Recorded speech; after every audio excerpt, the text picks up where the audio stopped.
If there was ever a moment powerful enough to rip apart a child's inner world in less than 5 minutes, it was that evening. I still remember the dim yellow light of the living room, like the pale skin of someone on their deathbed, and the faces of my parents. So calm, they were cold. When they uttered 3 simple words. "We're getting divorced." No tears, no yelling. Just a suffocating silence, like I'd just been told I'd be exiled to another planet forever. I was 12 years old, and that night my childhood was officially buried beneath the tiled floor. They told me everything would be okay, but they never had to live in the chaos they created. I did. My mother, Evelyn, sat cross-legged on the sofa, gripping her favorite ceramic mug like she was about to announce a store-wide sale. My father, George, sat at the other end, head down, fidgeting with his shoelaces. Between them was a distance I had never noticed. Until that night. "Leila, your mom and I want to talk to you for a moment." Her voice was light as air but cold as ice. I knew something was wrong. She had called me downstairs with no music playing, no snacks on the table, no signs this was a normal conversation. I sat down, my hands were freezing. Dad looked up and gave a strained smile. "We're getting divorced." Those 3 words dropped like a hammer. Neither of them looked me in the eye. I turned to Mom, waiting for her to object, or at least shake her head. But she only nodded slightly. I didn't understand. They didn't fight. There were no screaming matches. No dramatic dish throwing like in movies. They were just strangers. "Why?" I asked, as a survival reflex. "Because sometimes, adults no longer walk the same path," Mom replied like I was a kindergartner. "Mom has a new boyfriend and Dad already met someone too," Dad added, like he was talking about changing lunch orders. I sat there, heart crushed into a metal box with no exit. Boyfriend, girlfriend, they hadn't said anything to me. They had planned, decided, built new lives. And I was the last to know. Dad said I'd be living with Mom, but would visit him on weekends. Mom said I'd soon meet her new friend Kevin and his twin daughters. "They're your age, Lila, you'll have someone to play with," she said, like I needed new dolls to make up for what was gone. I jumped up, the chair toppled back, and I screamed. "I don't want new friends, I want my parents." I ran upstairs, slammed the door, and cried until my throat burned. I thought if I cried hard enough, loud enough, they'd change their minds. But my parents stayed downstairs, chatting quietly like 2 co-workers wrapping up a business deal. Less than a month later, Dad moved out. I never saw him pack. Everything disappeared on a Monday morning. I came home from school and his room was empty, like he'd never been there. Mom was different. She didn't hide anything. Kevin moved in the following week. His daughters, Clara and Beth, came along like living Barbie dolls. I tried. The moment they stepped into the house, I welcomed them. "Hi, I'm Lila. I can show you the rooms." Clara, the taller one, blonde ponytail, looked me up and down. "No need," she snapped. Beth, the other twin, added, "We don't need a big sister." Big sister. That word felt like a slap. I never asked to be anyone's sister. I never wanted to share my mom. The following days were a string of shocks. My clothes were suddenly borrowed without permission. My belongings disappeared without a trace. Mom laughed and said, "Lila, you need to learn to share, they're new here." I didn't argue. I just quietly kept a mental list of every item that vanished. When my 13th birthday came, I thought at least Mom would remember. But that morning she said in passing, "The girls have a swim meet today, I need to take them early. We'll do your birthday tomorrow, okay?" Tomorrow? There never was a tomorrow. Cake, presents, wishes, all swallowed by new friends, stepsisters, and Mom's new man. I looked in the bathroom mirror, trying to see the girl who used to smile every time Dad told bedtime stories. No one told stories anymore. Just me. Lost, replaced, and forced to adapt to things I never chose. But I knew. This was only the beginning. If anyone ever asked me, "When did you stop feeling like your mother's daughter?" I'd say, the afternoon I was kicked out of my bedroom because Beth didn't like the bedsheet color. I walked in after school, backpack still on, to see Clara spraying my room with Mom's perfume. Beth sat on my bed, bouncing her feet against the pillows like she was kicking me out of my own world. "This room is disgustingly small," Beth declared, like an interior design critic.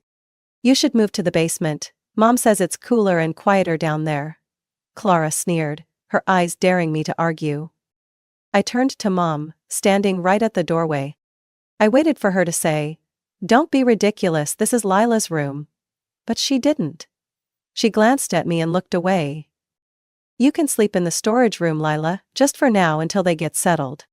Just for now? I slept in that basement for 6 months. Every night, listening to the leaking pipes drip like a countdown to my disappearance.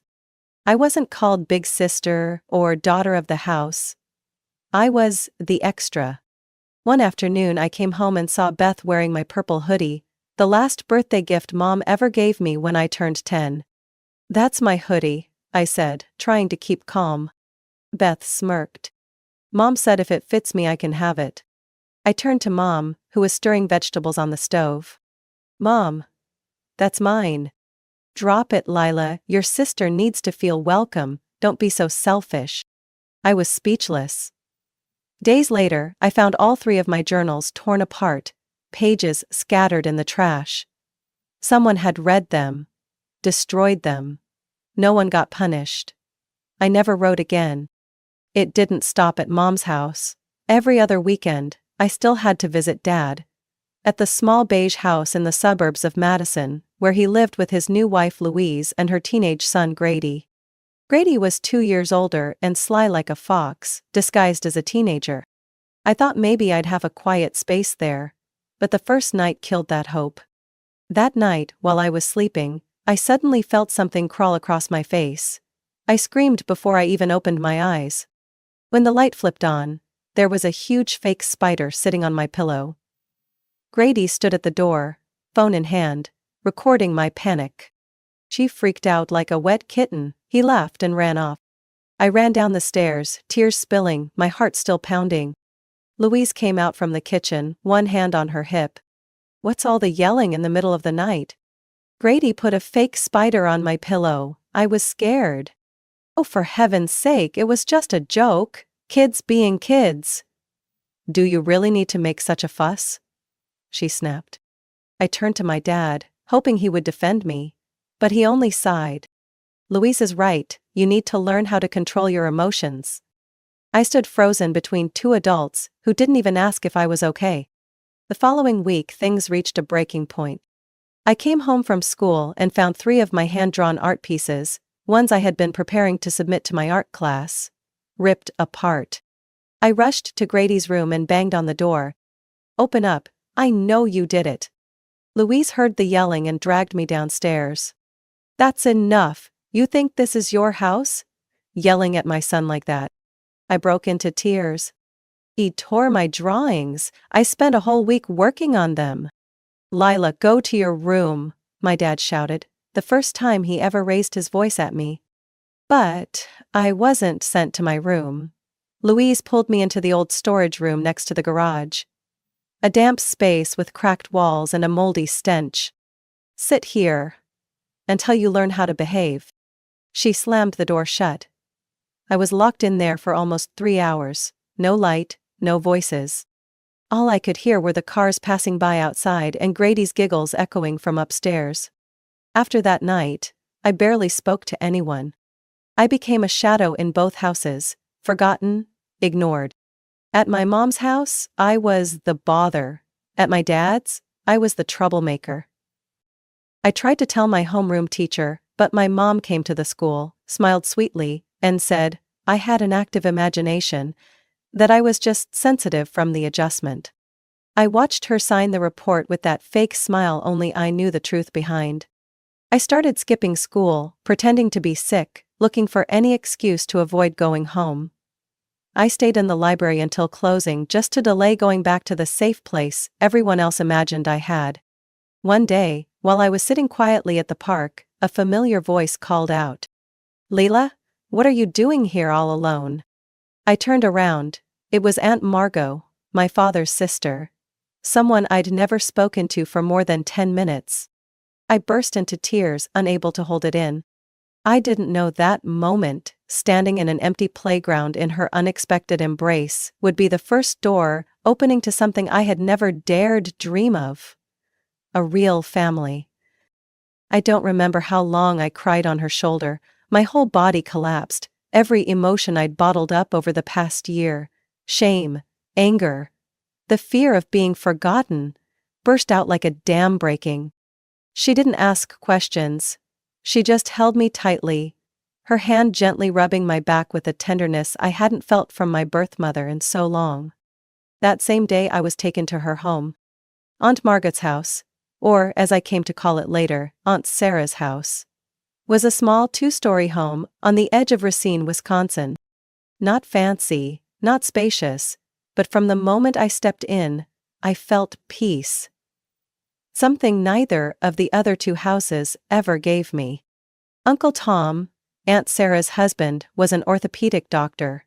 He was tall, serious-looking, but when he saw the state I was in, he simply smiled and asked gently, "Lila, do you like pizza or spaghetti? Tonight we're making whatever you choose." I froze. No one had ever asked me what I wanted to eat. At Mom's house we ate whatever she liked. At Dad's, I wasn't even invited to the table. That night, we made homemade pizza. Aunt Sarah let me pick the cheese and even wrote my name on one slice using tomato sauce. I laughed, a real laugh, after what felt like months. From that one dinner, I started finding reasons to stay at their place longer. I told them Mom was on a business trip, then said Dad was busy over the weekend. I made up stories about tutoring nearby, school holidays. Anything to avoid going back to the place where I felt invisible. Aunt Sarah knew. Uncle Tom knew too. But they didn't ask. They simply set up a room for me, bought an extra blanket, a desk, and a nightlight shaped like a fox. Because I'd once told them I loved foxes, as a kid. I didn't have to tiptoe. Didn't have to watch the clock to turn the lights off. Didn't have to quietly eat leftovers alone. I got to live. I started doing better in school. When teachers called home, no one snapped at me for interrupting during dinner prep. Aunt Sarah answered, took notes, even scheduled meetings with my teachers. Grandma Margot, Uncle Tom's mother, lived nearby. She was retired but still very active. She often took me on evening walks, telling me stories from her days as an EMT nurse. "You know, once I stitched a wound during a hailstorm," she said. "Really? Didn't it hurt?" It did. But my patient was hurting more. So I braced myself, just like you are now. I asked her, "Do you think I can be strong like you?" She smiled and said, "Sweetheart, you're already stronger than I ever was at 12. Time passed, and I slowly became part of their home, not loudly, but fully. I learned to fold my own laundry, helped cook on weekends, and washed the car with Uncle Tom. No one made me, no one ordered me. I did it because I wanted to. But then, what had to happen, happened. One Tuesday afternoon, Miss Rodriguez, my homeroom teacher, visited my mother's house as part of a routine school check. I wasn't there. When asked, my mother said, "Lila's with her father this week." Ms. Rodriguez frowned. She had just spoken to my father that morning, and he had said I was living with my mother. The situation was immediately reported to Child Protective Services. 3 days later, I was called into the principal's office. A social worker was waiting. I thought I'd be scolded for running away, but they didn't blame me. Family court was scheduled 1 week later.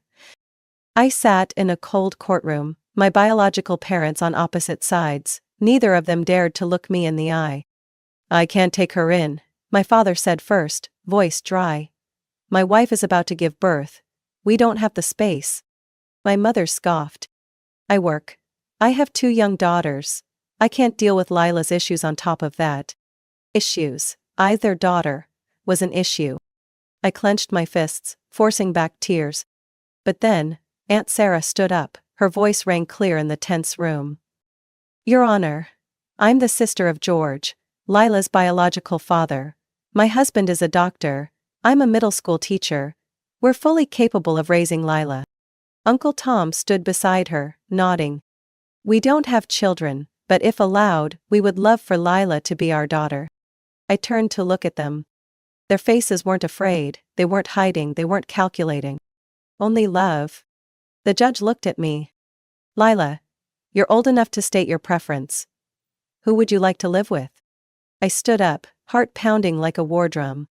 I want to live with Aunt Sarah and Uncle Tom. They're my real family. I looked over at my mom and dad. Neither of them said a word. They let out a sigh, as if they had finally let go of a heavy burden.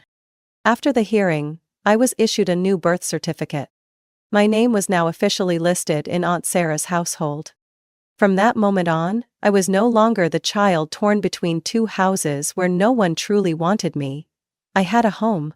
I had people who called me their daughter. Their Lila. On the first night I officially became Aunt Sarah and Uncle Tom's daughter, I sat at the dinner table and nervously asked, "Can I call you Mom and Dad?" Aunt Sarah burst into tears. Uncle Tom pulled me into a hug. We've been waiting to hear that for a long time. And just like that, for the first time after 2 years of hell, I was born again. Into a family that wasn't perfect, but was real. But I had no idea that this peace was only the calm before the biggest storm of my life.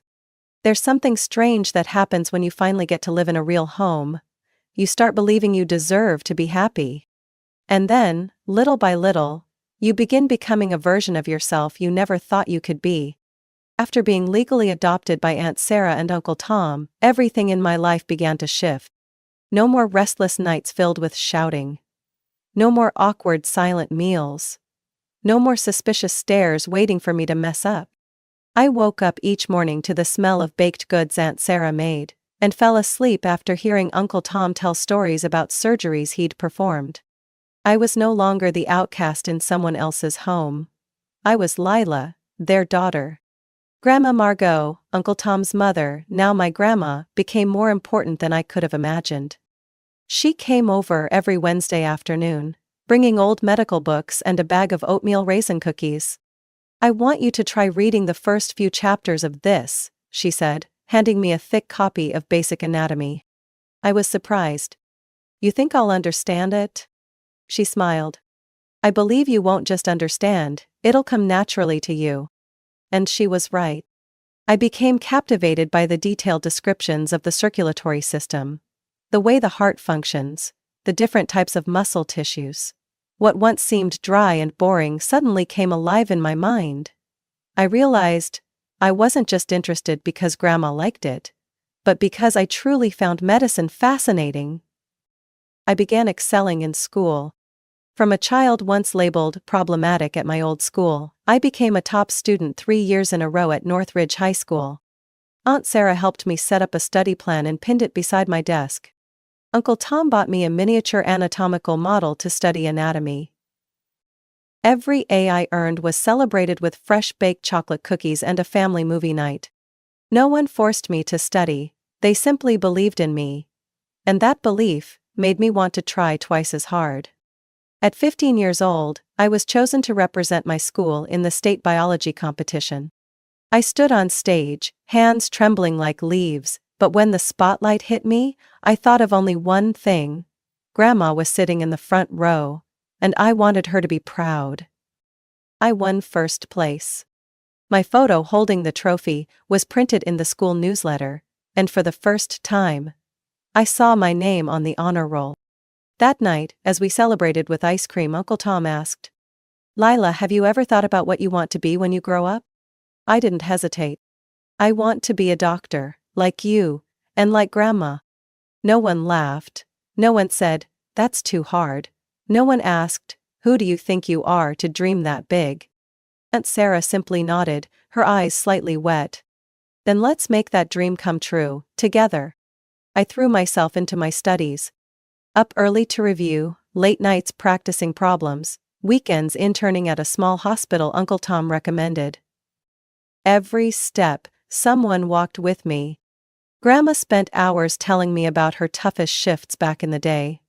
She told me not every patient would make it, but we had to give them the strength to believe they could.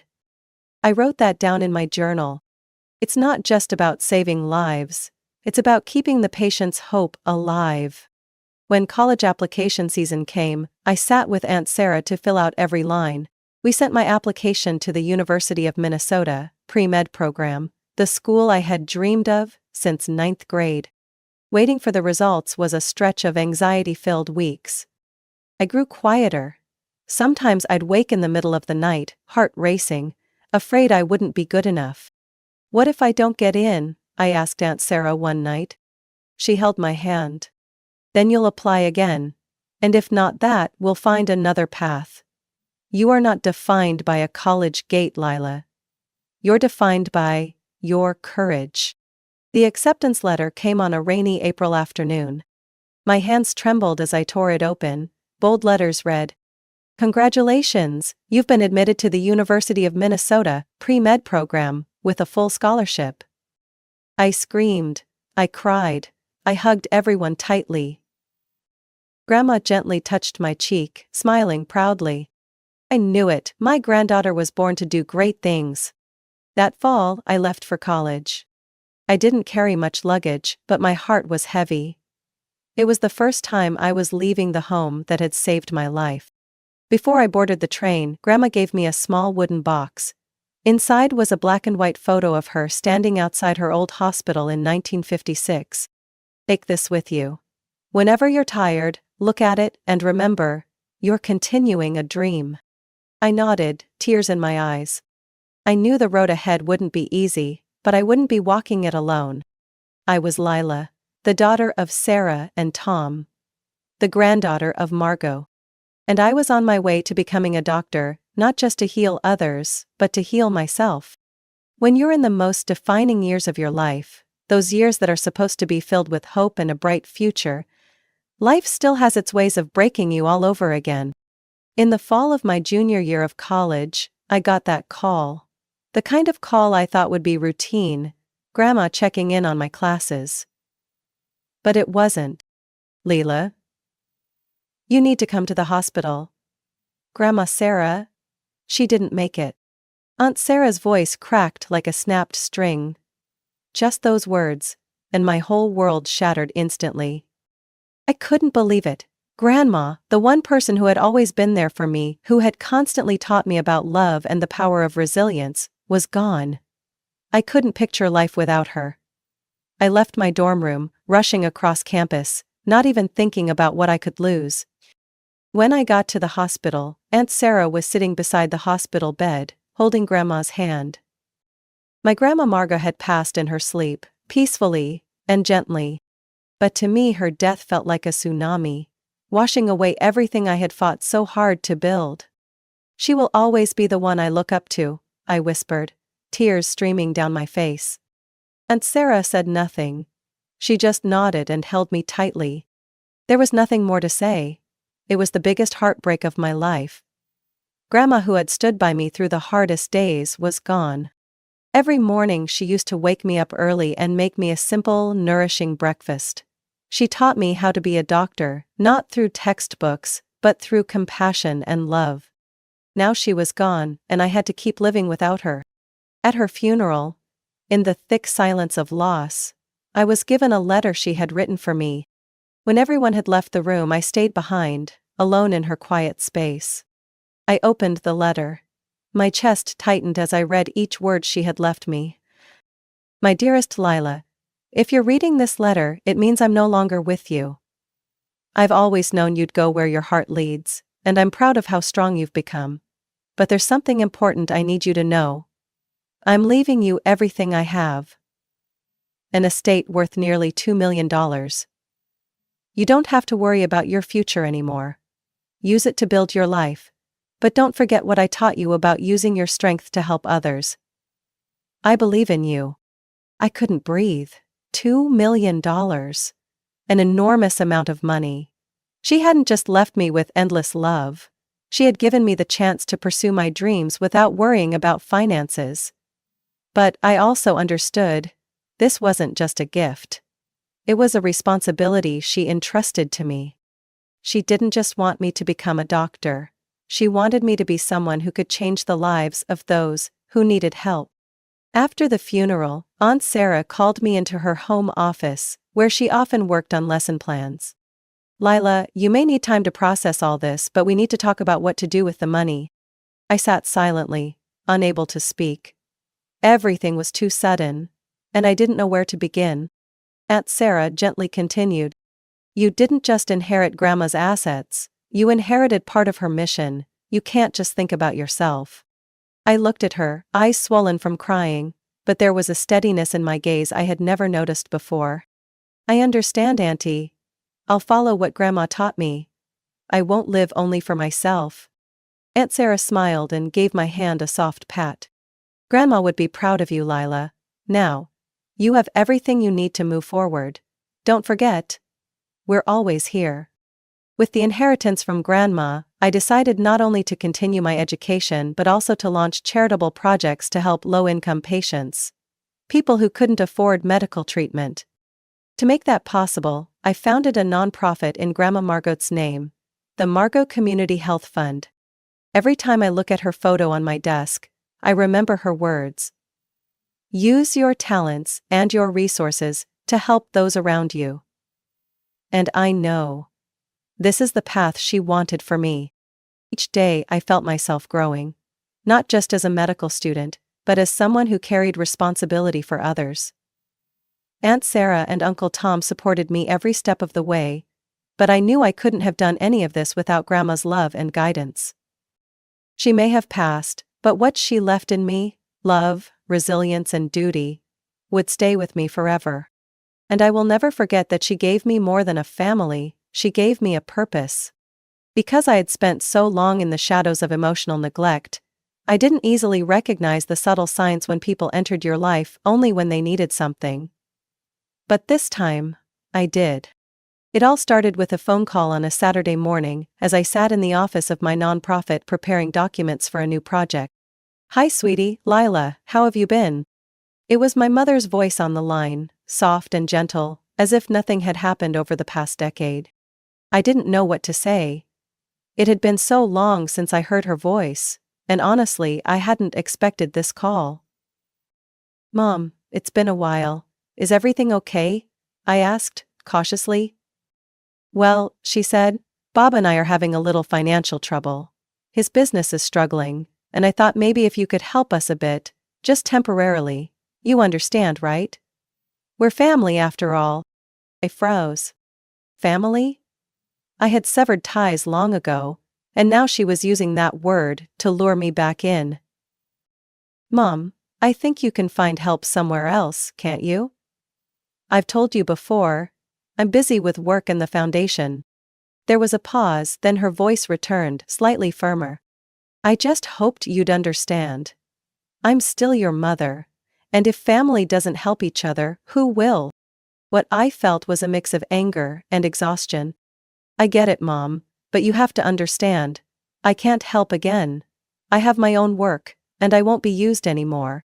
She didn't respond immediately. After a few seconds of silence she spoke softly, like trying to appeal to me. "Well, it's fine, if you won't help. But I do hope we can at least meet.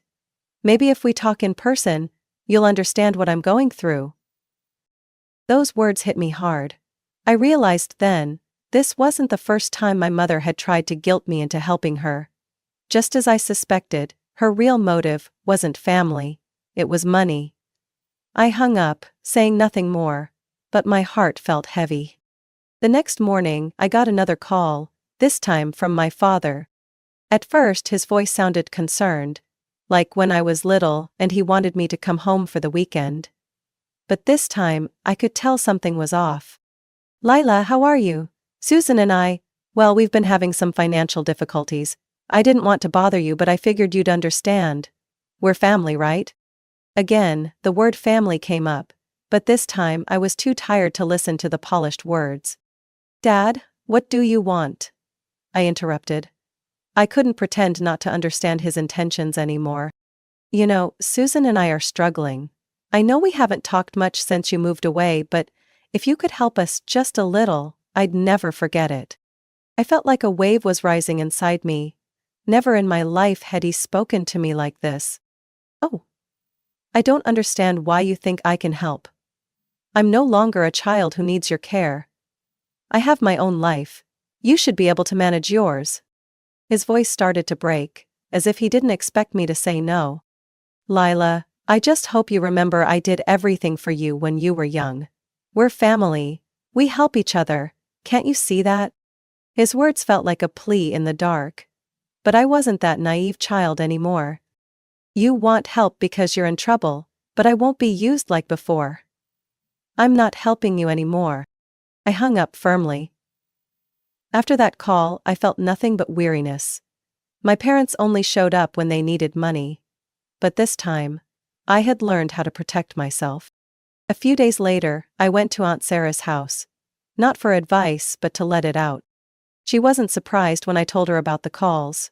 She just nodded quietly, looking at me with eyes that understood everything.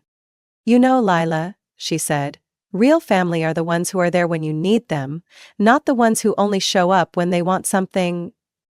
I nodded. Aunt Sarah was right.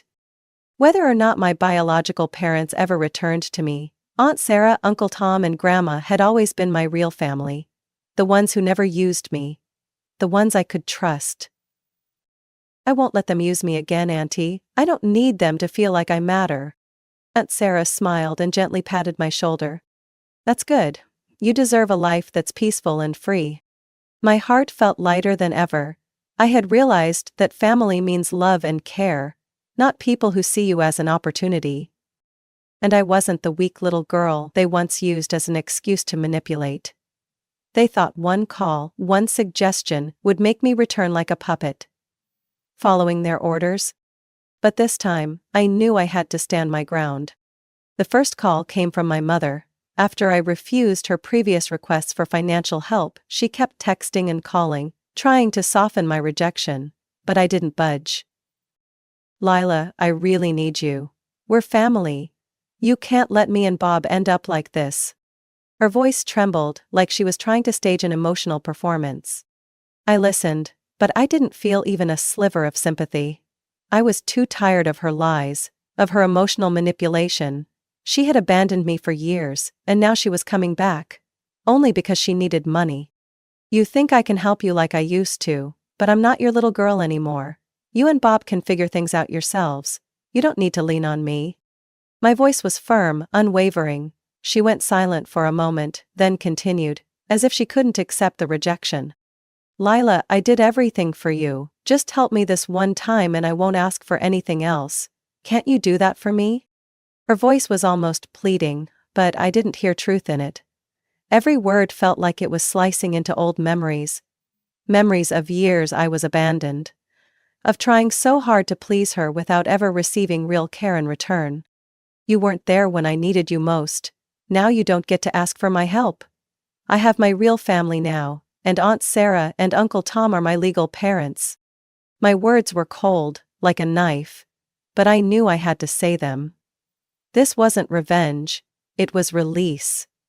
I didn't need to keep living in the shadow of the past, in the shadow of people who had left me behind. I hung up without hesitation, and after that I never received another call from her. Then my dad called. This time, I didn't give myself a chance to feel vulnerable. The moment I heard his voice, I already knew what the conversation would be. "Hey, Lila, I need your help. I heard about the inheritance and I figured you wouldn't let me and Susan struggle, would you?" I wasn't surprised. I had been waiting for this call. After they found out I had money, he and my stepmom were bound to come back, like wild monkeys returning for what they wanted. But this time, I wasn't going to fall for it. "You need money, don't you?" I asked flatly, my tone emotionless. "You know, I don't want to bother you, but I'm having a hard time." Once again he was trying to pull at my sympathy, but I knew this game far too well. "You want me to help because you're struggling? I've heard enough." I cut in, my voice like a wall he couldn't pass through. "I'm not a child you can take advantage of. I'm not your little girl anymore. If you need help, you need to help yourself." I'm not your financial backup plan. I could hear the shock in his voice, but I didn't give him room to argue. You'll have to find another way, because I will never be the easy option again. I'm not a child in your house anymore. I hung up, and a strange sense of peace washed over me. I didn't feel guilty. I didn't feel the need to explain. This was my choice. And it was the right one. But it didn't end there. A few days later, I received a letter in the mail. From my mother. Inside were threats that she would take legal action if I didn't help her and my father. She wrote that I had an obligation to the family, that she would take me to court for failing to uphold my responsibilities and denying her rights. I read the words and felt nothing but emptiness. The only emotion left in me was exhaustion. I'm not your daughter anymore. I don't owe you for your decisions. If you want to sue me, go ahead, but I will never come back. I wasn't afraid. I wasn't scared of threats. My mother and father had failed to protect me when I needed them most, and now they wanted to use me for money? I didn't have to put up with this manipulation anymore. I mailed the letter back, stating that I had cut off all contact with both of them and wanted no involvement in any dispute. That was my final decision. In that moment, I felt like I had made a pivotal turn in my life. Aunt Sarah and Uncle Tom were my true family. They never asked for anything from me, but they were always there when I needed them. That is what real family looks like.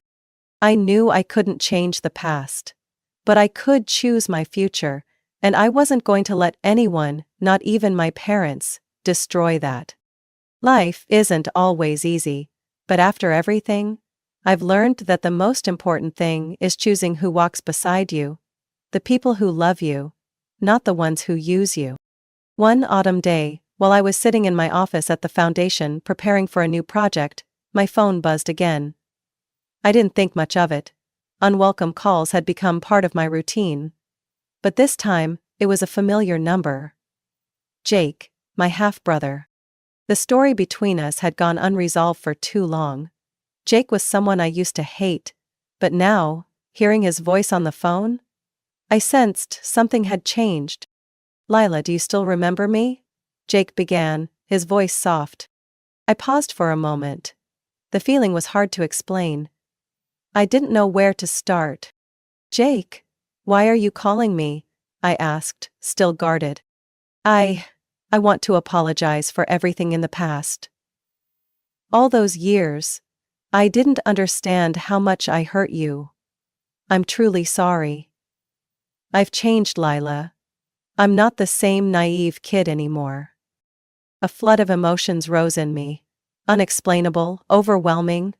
I could feel sincerity in his words, and for a brief moment, a part of me wanted to forgive, even if the past wasn't easy to forget. I don't think I can forget everything, but you showed me something different. I can't go back, but maybe we can start over. As friends. Is that okay? Jake was silent for a moment, then he let out a quiet laugh. I won't let you down again. Thank you for giving me this chance. After that call, I felt a shift inside me. I didn't need to hold on to the anger forever. Jake had grown up, and I was no longer the fragile girl I once was. I'd learned that sometimes all it takes is enough courage to let go of the past, and you can start again, even with someone you once despised. A few months later, Jake and I started seeing each other regularly. We grabbed coffee, talked about old memories, and everything that had happened over the years. I began to see him as a real friend, and the distance I once felt started to fade. But then, one day, I got a message from Jake. "Lila, there's something I need to talk to you about. Can we meet?" I felt something wasn't quite right, but I agreed to see him. When I arrived at the cafe, Jake was already sitting there, looking a bit nervous. "Lila, I want to ask you something. Can you help Lily?" I blinked. "Lily? Our little sister?" Jake nodded, his face troubled. "She's struggling in school. No one in the family is helping her, and I think if you helped her, maybe she'd get a real chance to change her life." My heart sank. I remembered what it was like to fight alone, to feel abandoned. And I didn't want Lily to go through that. but part of me still hesitated. "Jake, I don't want to get pulled back into the problems of our old family," I said, feeling like my heart was torn in two. Jake looked at me, his eyes full of sincerity. "I understand, Lila. I don't want you to carry any more pain. But she's not like us. She's not a troubled kid, and she doesn't have anyone to help her. I'm just asking you to do one good thing." I looked into his eyes. And then, I realized, it wasn't because I owed anything to the adults from our past. It was because I could help Lily avoid the mistakes I had once paid for. "All right. I'll help Lily," I said, my voice steady. Jake smiled, his eyes lighting up. "Thank you, Lila. I knew you'd do the right thing." From that day on, I began helping Lily by setting up a small scholarship fund just for her. This fund would support her education, give her access to better opportunities, and I hoped it would give her a real chance to change her future, to step out of the shadow of the past. I knew this wasn't full forgiveness, and I still kept my distance from my mother and father. I didn't want to be dragged back into their calculating lives. But I also knew I couldn't let Lily go through what I had. Even if I couldn't be her family, I could be a good friend. And so, I continued building my life with the people who truly cared for and loved me. Aunt Sarah and Uncle Tom continued to be my support system at every step. I no longer felt alone. I knew that, even though I had been hurt so deeply in the past, I could still take control of my life and live according to the values I believed in.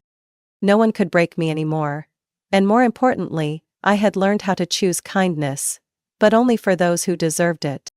Lila's story is a journey of overcoming pain and rebuilding a life from the shattered pieces of the past. From a girl abandoned by her family, she learned to stand tall, to choose kindness for the right people, and to use her strength to build a better future. Lila not only rediscovered her self-worth, but also inspired others by helping those less fortunate, proving that love and resilience can transform lives. How do you feel about Lila's journey and her brave decisions? Share your thoughts on this story or the character, and don't forget to follow the channel so you don't miss the next powerful stories about life and family. I never forgot the moment she asked that question, right in the middle of a freezing evening, with the dim kitchen light reflecting in her clear eyes. "Mom, do I have grandparents?" I nearly dropped the glass I was washing. My chest tightened, suffocating with an unnameable wave of emotions. Anna, my 8-year-old daughter, had struck right at the place I'd buried deep. The past with my biological family. The one I'd tried to cut ties with for over 3 years. I once swore I'd never return to that house. The house where I learned that silence was survival, and tears were a luxury. But now, staring into my daughter's innocent, longing eyes, I felt myself wavering. My name is Rachel Miller, 32 years old, a librarian living in a small town outside Seattle. Anna is my entire world. A bright, sensitive little girl with a soul more intuitive than anyone I've ever known. Every night before bed she would ask questions like, "Did Grandpa like Christmas?" Or, "Did Grandma ever give you a beautiful gift?" Tiny questions, but each like a needle piercing through the hardened skin I'd built over the years. I tried to dodge them. I told stories about white snow, gingerbread cookies, and the fake reindeer on our neighbor's roof. But Anna wasn't easily distracted. She's the kind of child who can see sadness in someone's eyes, even when they're smiling their brightest. 3 weeks before Christmas, while we were wrapping gifts for the nearby orphanage, Anna suddenly looked up, holding a roll of red ribbon in her hand, and asked, "Mom, this Christmas, can we go visit Grandma and Grandpa?" My heart skipped a beat. "You mean, in Colorado?" She nodded, her blonde hair swaying gently. "I want to know what they're like. I've never met them. Just once, okay, Mom?" I smiled. A fake smile so forced, my lips almost trembled. "You don't give up easily, do you? I just want to understand why Christmas always feels sad in our house." I felt crushed by the truth. She had noticed. And because of her, I nodded. A nod I knew would trigger an earthquake inside me. My family My parents and older sister hadn't spoken to me since the spring I got divorced. They didn't accept me leaving my successful husband, even after I told them about the yelling, the control, the time he smashed my phone in a jealous rage. They called me weak, said I was just making excuses to run from responsibility. When I moved to Seattle with Anna, I didn't get a single call, no birthday wishes, no Christmas cards, nothing. And yet, here I was, sitting at my desk, looking up flights back to Aspen, Colorado, the place I used to call home, but now the word alone sent shivers down my spine. I hesitated for days. But then I thought of Anna's eyes when she asked about her grandparents. I thought of how she always silently watched other families hugging in the winter park, then turned to me with a smile as thin as thread. I didn't want her to grow up with the invisible void I had. I thought, just one trip, one time. Maybe this year they'll be different. Maybe my father, Walter, won't have that knife-like glare. Maybe my mother will stop pretending to be sweet before stabbing you in the back. Maybe my sister, Emily, won't be as cold as a marble statue. Maybe they'll see Anna, truly see her, and feel the light that child carries, the same light I see every day. But deep down I knew that was a fragile hope, stitched together by the longing of a mother who once dreamed of a warm family, even if only for a few moments. It took me nearly 2 days to prepare. I bought the plane tickets, booked a nearby place in case I couldn't stand staying in that house, bought Anna a new pastel pink coat with white faux fur trim. The first gift I allowed myself to splurge on after years of scraping by. When I told Anna we'd be visiting her grandparents on Christmas Eve, her eyes lit up like holiday lights. She hugged me tight and whispered, "I just know they'll love me, Mom." I held her close, hiding the storm of dread screaming inside me. I used to believe family was unbreakable, something that stayed no matter how many years passed. But I've learned that some families, even those tied by blood, can be colder than a Colorado winter. Still, I agreed to go back, because I wanted to believe, just this once, that Christmas miracles were real. And if not, at least Anna would know. Her mother tried. My parents' house sat tucked along a snow-covered road on the south side of Aspen. Its exterior was unchanged, neat, rigid, and utterly unwelcoming, like it was trying to stay untouched by the world. But I was the one who felt like a stranger. When I parked at the gate, Anna leaned toward the window, her eyes sparkling. "Is this Grandma and Grandpa's house, Mom?" I swallowed hard. "Yeah, this is it." My heart raced, not from excitement but from a familiar fear, being swallowed by cold stares and words sharp as blades. I held Anna's hand as we approached the door. I had told myself 1,000 times on the way, as long as they're kind to her, as long as Anna isn't hurt, I can endure it. But the moment the door opened, I knew I had been completely wrong. The one who opened it was my mother. Diane. 58 years old, put together to a suffocating degree. Her platinum hair curled stiff like a helmet, beige knit sweater perfectly smooth. She didn't hug me. She didn't kiss Anna's cheek. She just tilted her head, forced a smile, and said one thing. "So you really came, Rachel? I thought you were bluffing again." I swallowed back the "Hi, Mom" stuck in my throat. Anna smiled politely and waved. "Hi, Grandma."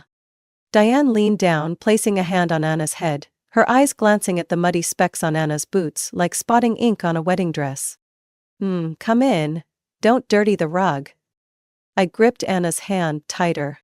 Inside, there were no smells of baked cookies, no Christmas music, just a blend of licorice and pine candle scent. A smell I used to love, now made me nauseous. As we stepped over the entry rug, Emily, my 35-year-old sister, looked up from her phone, glanced at us like inspecting a misdelivered package. "Oh, look. Rachel brought her mini-me." I turned to her, gently squeezing Anna's hand for reassurance. "Hi, Emily." "Yeah," she went back to her screen. Anna gave a shy smile and pulled a folded drawing from her backpack. "I made you a picture, Aunt Emily. Just leave it, she muttered, not even glancing up. I felt like I had thrown my daughter to a pack of wolves. The grumbling of the TV echoed from the living room. I knew he was there. Walter.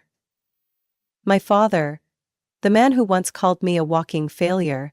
The man who had never hugged Anna, not even once. We stepped into the room. He sat there, like a decaying king on his throne, feet on the table, glass of wine in hand. He didn't look at me. Didn't look at Anna. Just said, "Thought you two were dead in that rotten city." I took a deep breath. "Hi, Dad." Anna spoke softly. "Hi, Grandpa." Walter glanced at her for exactly 3 seconds, then turned back to his recliner. "Yeah, Rachel's daughter, looks just like her mother." I knew that wasn't meant as a compliment. I led Anna to sit on the leather chair in the corner by the fireplace. The room looked exactly as I remembered it. So spotless, it felt soulless. Every item was perfectly arranged, like a display home, untouched by real life. But it was the eyes of the people inside that chilled me to the bone. Diane turned to me. "You know, Rachel, I heard your daughter goes to a public school? In Seattle, right? Those schools are known these days for being a bit too diverse." She paused on the word, dripping with implication. I clenched my jaw. "Anna does very well in school." She shrugged. "I'm just saying that because I worry. A child growing up without a father needs extra protection." I felt my face burn. Anna turned to me, her eyes filled with confusion. I forced a small smile and gently patted her head. At that moment, Emily burst out laughing. "Rachel, Mom just said your daughter does very well in school. Are you planning to apply to the Ivy League? With your grades, I guess good genes run in the family."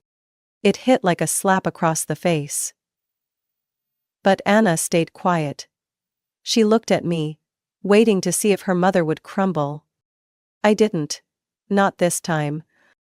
"Anna draws beautifully. She even made handmade cards for everyone. She's been excited all week just to meet the family." Emily glanced at me like I had bragged that my kid had learned to use a spoon. "Ah, how sweet, like a stray kitten trying to be cute so someone'll keep it." I looked over at Anna. She was still trying to smile, but her eyes had lost their sparkle. I noticed the small furrow in her brow, the slow blink like she was swallowing something hard. I wanted to scoop her up and run out of there. But I also saw how hard she was trying. She still believed in Christmas magic. She still believed that these cold adults could somehow become family. I wasn't so sure anymore. The air in the room felt thick, like smoke. Every word was a blade. Every glance a stab in the back. I looked at Anna, then around the room filled with faces frozen like statues. Part of me already knew. I had just brought my daughter into the den of people who never learned how to love, even their own blood. And that Christmas had only just begun. I realized what was happening the exact moment Walter rose from his recliner and shuffled over to the Christmas tree. It was the first time all evening he had moved from his throne, the seat of judgment. He bent down and pulled out a large box wrapped in shiny silver paper with a bright red bow, as if it had been packaged by a professional. "There's a gift for Anna," he drawled, stretching out each word like he was savoring a private joke. Anna looked at me, eyes wide in surprise. I nodded, swallowing the gnawing dread in my gut. She stepped forward carefully, accepting the gift with both hands. "Thank you, Grandpa." Her voice was soft as wind brushing past a window. Walter stepped back, arms crossed, standing behind her like a stone statue keeping guard. I saw Diane glance over, the corner of her mouth slightly lifted, as if watching a tragicomedy. Emily, as always, didn't care. Anna sat down on the rug, the box resting on her lap. She gently stroked the silver paper as if afraid to tear what might be precious inside. She began to undo the bow, then peeled back the tape one corner at a time, careful not to rip a single piece. Every movement felt like a ceremony. Solemn, reverent, filled with hope. I swallowed hard. Something felt wrong. Anna lifted the lid. It opened smoothly. Inside was nothing. No tissue paper, no toy, no note. Just an empty box, bare, crude, and cold. I could hear my heartbeat pause for a second. Anna stared inside, blinking as if she couldn't believe what she saw. Her fingers brushed the bottom, still searching, as though the real gift might be hidden somewhere. But there was nothing. Just an emotional trap wrapped in shiny foil. Then came the dry laugh. "Walter. The world doesn't owe her anything," he said, voice sharp like stone against steel. "Kids like her should learn that early. Saves them from wasting time hoping." I felt torn apart from the inside. I spun toward him. "Dad, she's my daughter. How could you do that?" Walter raised his eyebrows, gaze unmoved. "She's just like her mother, always thinking she deserves handouts, but life doesn't work that way." Anna still didn't say a word. Her hand stayed in the box, unmoving. Her face hadn't completely crumbled, but her eyes no longer shone. A second later, Emily let out a sharp laugh from the sofa. "Actually, it makes sense. Saves money on someone who'll just turn into another failure like her mom." "That's enough," I shouted, shooting to my feet. "You are the cruelest woman I've ever known, Emily." Emily crossed her arms, unbothered. "I'm just saying what everyone else is thinking." Anna looked up at me. Her eyes were red, but not a single tear had fallen. She wasn't looking to be rescued.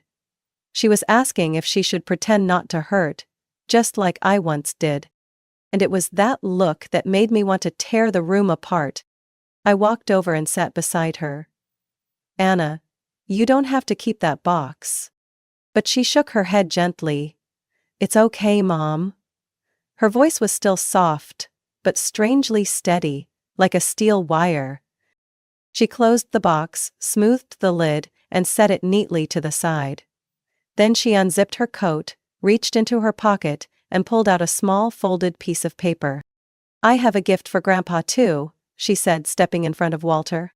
Walter looked up, bored. "What is it now, a poem copied off the internet?" Anna didn't respond. She simply held out the paper with both hands, like it was made of gold. I knew I was witnessing something that went beyond pain or revenge. Walter eyed the paper, then jerked his chin.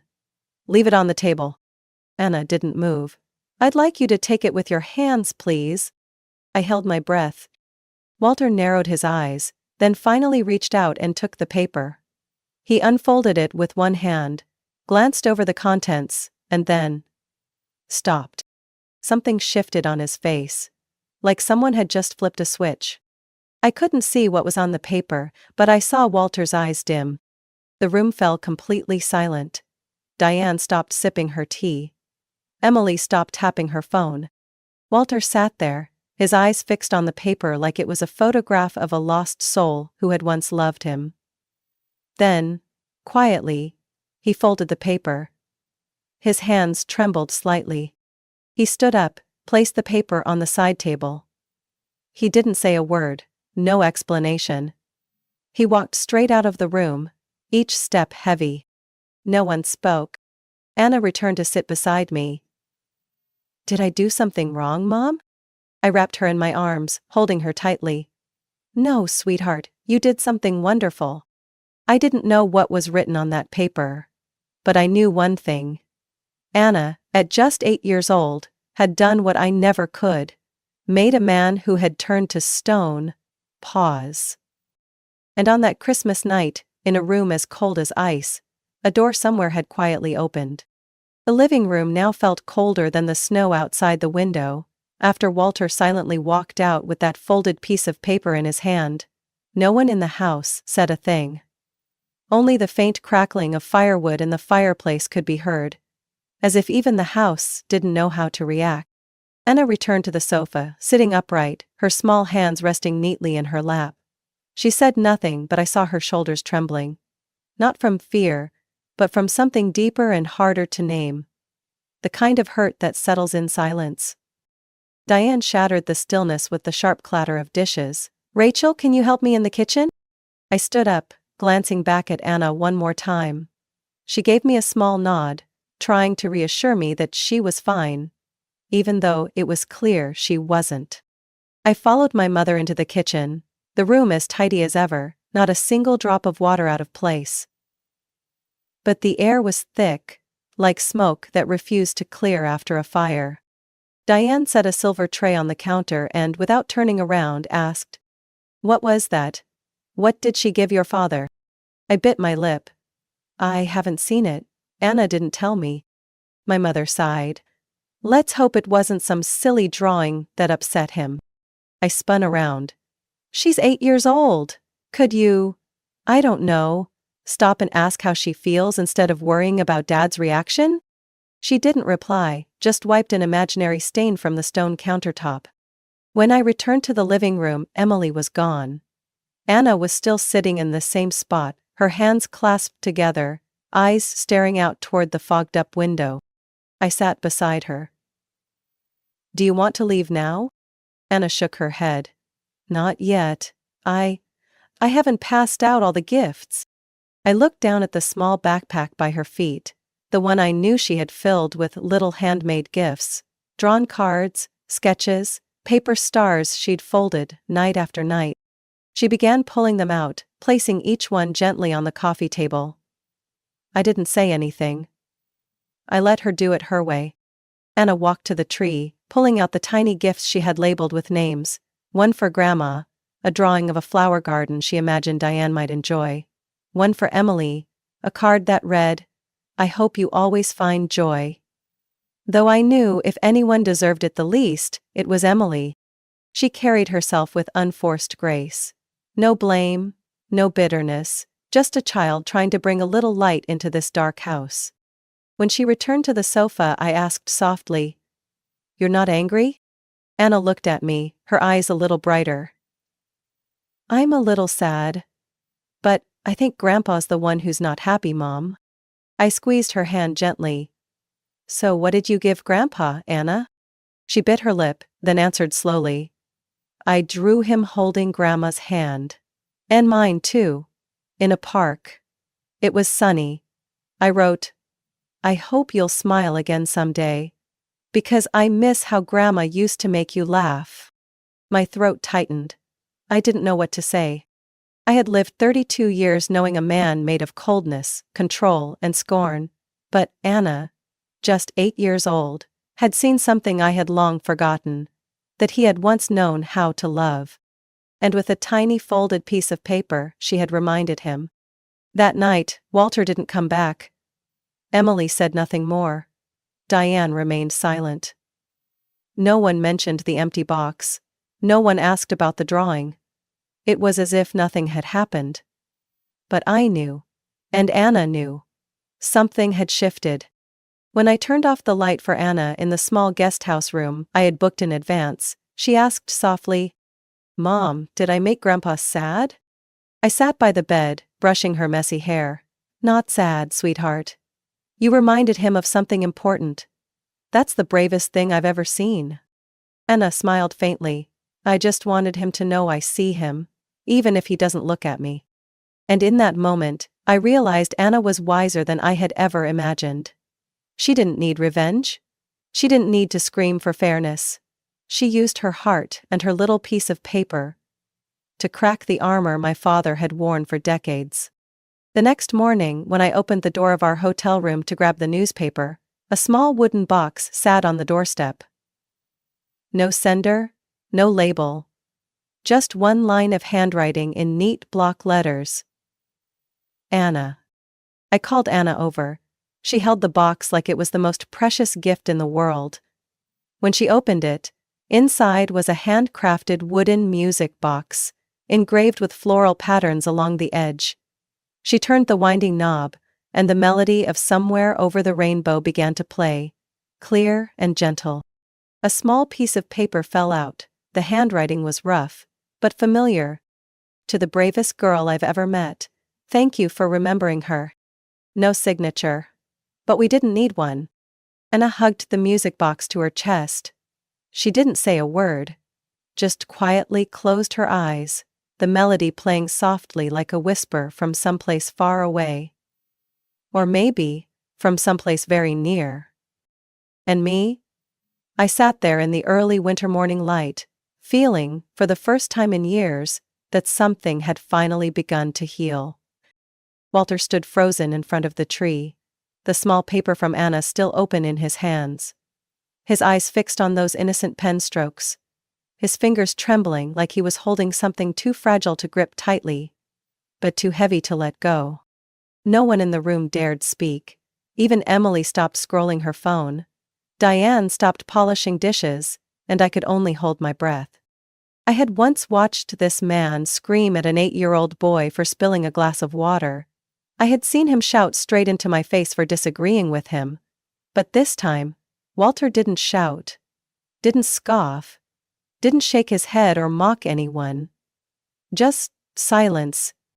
He stared at the paper for a few seconds longer, then, very slowly, folded it back up, like sealing something sacred. I could see it clearly. Something in his weathered face had cracked. Not anger, not suspicion, but an old sorrow rising back to life after years of being buried. No one said a word as Walter turned and walked away. No one asked. No one stopped him. He passed through the living room, down the hallway, and disappeared up the stairs without making a sound, except for the soft creak of wood beneath his slow steps. I heard the door on the second floor close, gently. No slam, no lock clicking, just gone. Emily muttered, "What the hell just happened?" But no one answered. I turned to look at Anna. She was sitting still on the chair, both hands clutching the hem of her shirt.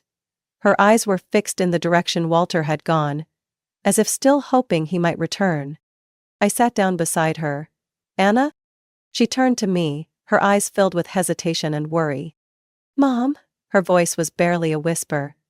"Did I do something wrong?" I felt my heart tighten. I knelt in front of her, placing my hands on her small, trembling shoulders. "No, Anna. You didn't do anything wrong. Not even a little bit."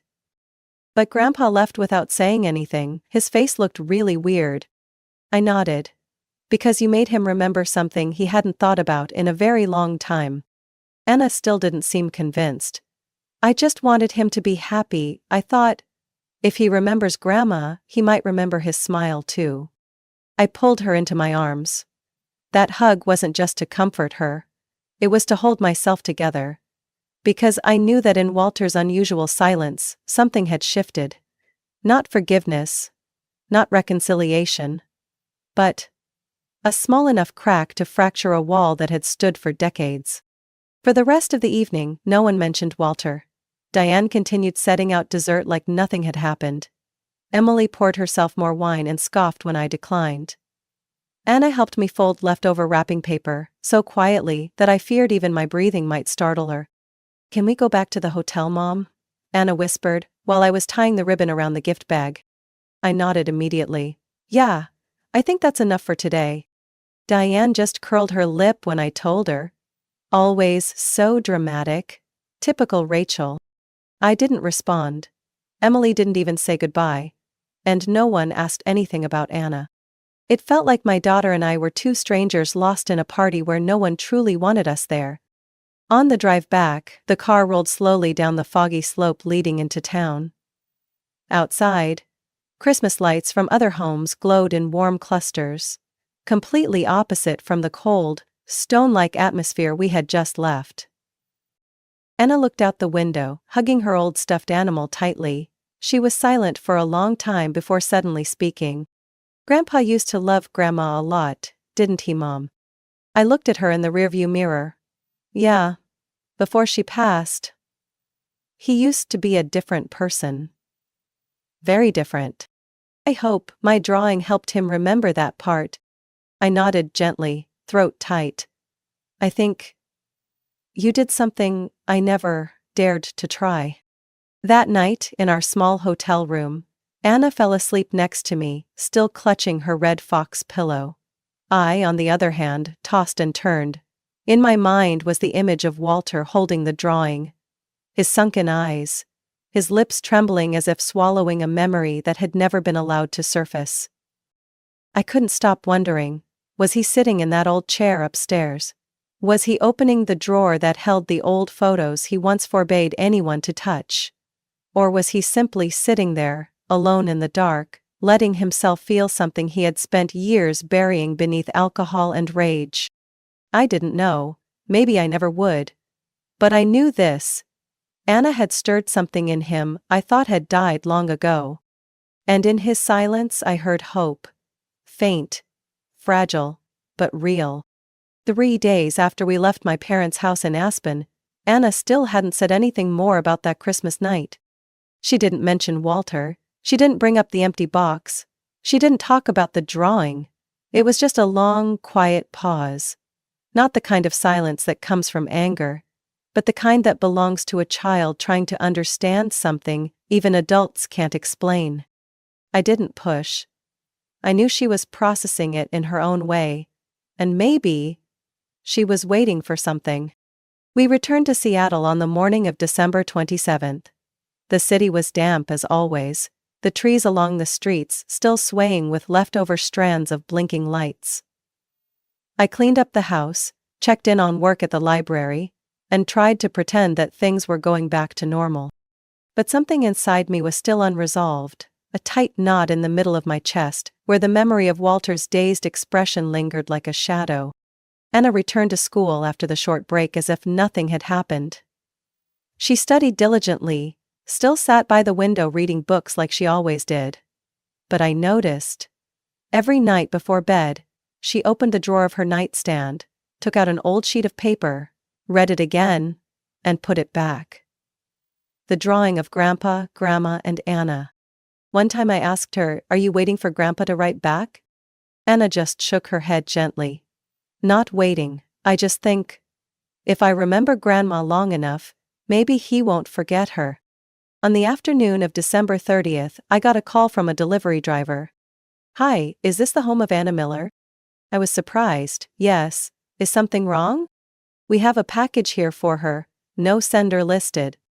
When I opened the door, there was a small wooden box neatly held in the driver's hands. No label, no company logo. Just one line, printed in bold, round uppercase letters. "Anna." I placed the box on the table and called for her. Anna ran out of her room, hair tousled from her nap. When she saw the box, her eyes lit up. Not from excitement, but from recognizing something familiar. "Can I open it, Mom?" I nodded, my heart racing, for reasons I couldn't explain. Anna gently untied the ribbon, as if afraid to break something precious inside. The lid popped open, revealing a handcrafted wooden music box. Carved by hand, with rose patterns etched along the edges. She turned the knob, and immediately, a familiar melody began to play. "Somewhere Over the Rainbow." The sound was thin as silk, drifting like it came from an old memory. Anna froze. That song had been Grandma's favorite. I knew it. I had told her 100 times how, as a child, I used to sit on my mother's lap and listen to her hum that tune on cold winter mornings. But Anna had never heard it played from a real music box. She hugged the box to her chest like a treasure, her eyes fixed on the spinning mechanism. I spotted a small folded paper inside. Anna handed it to me before opening it. My hands trembled as I read.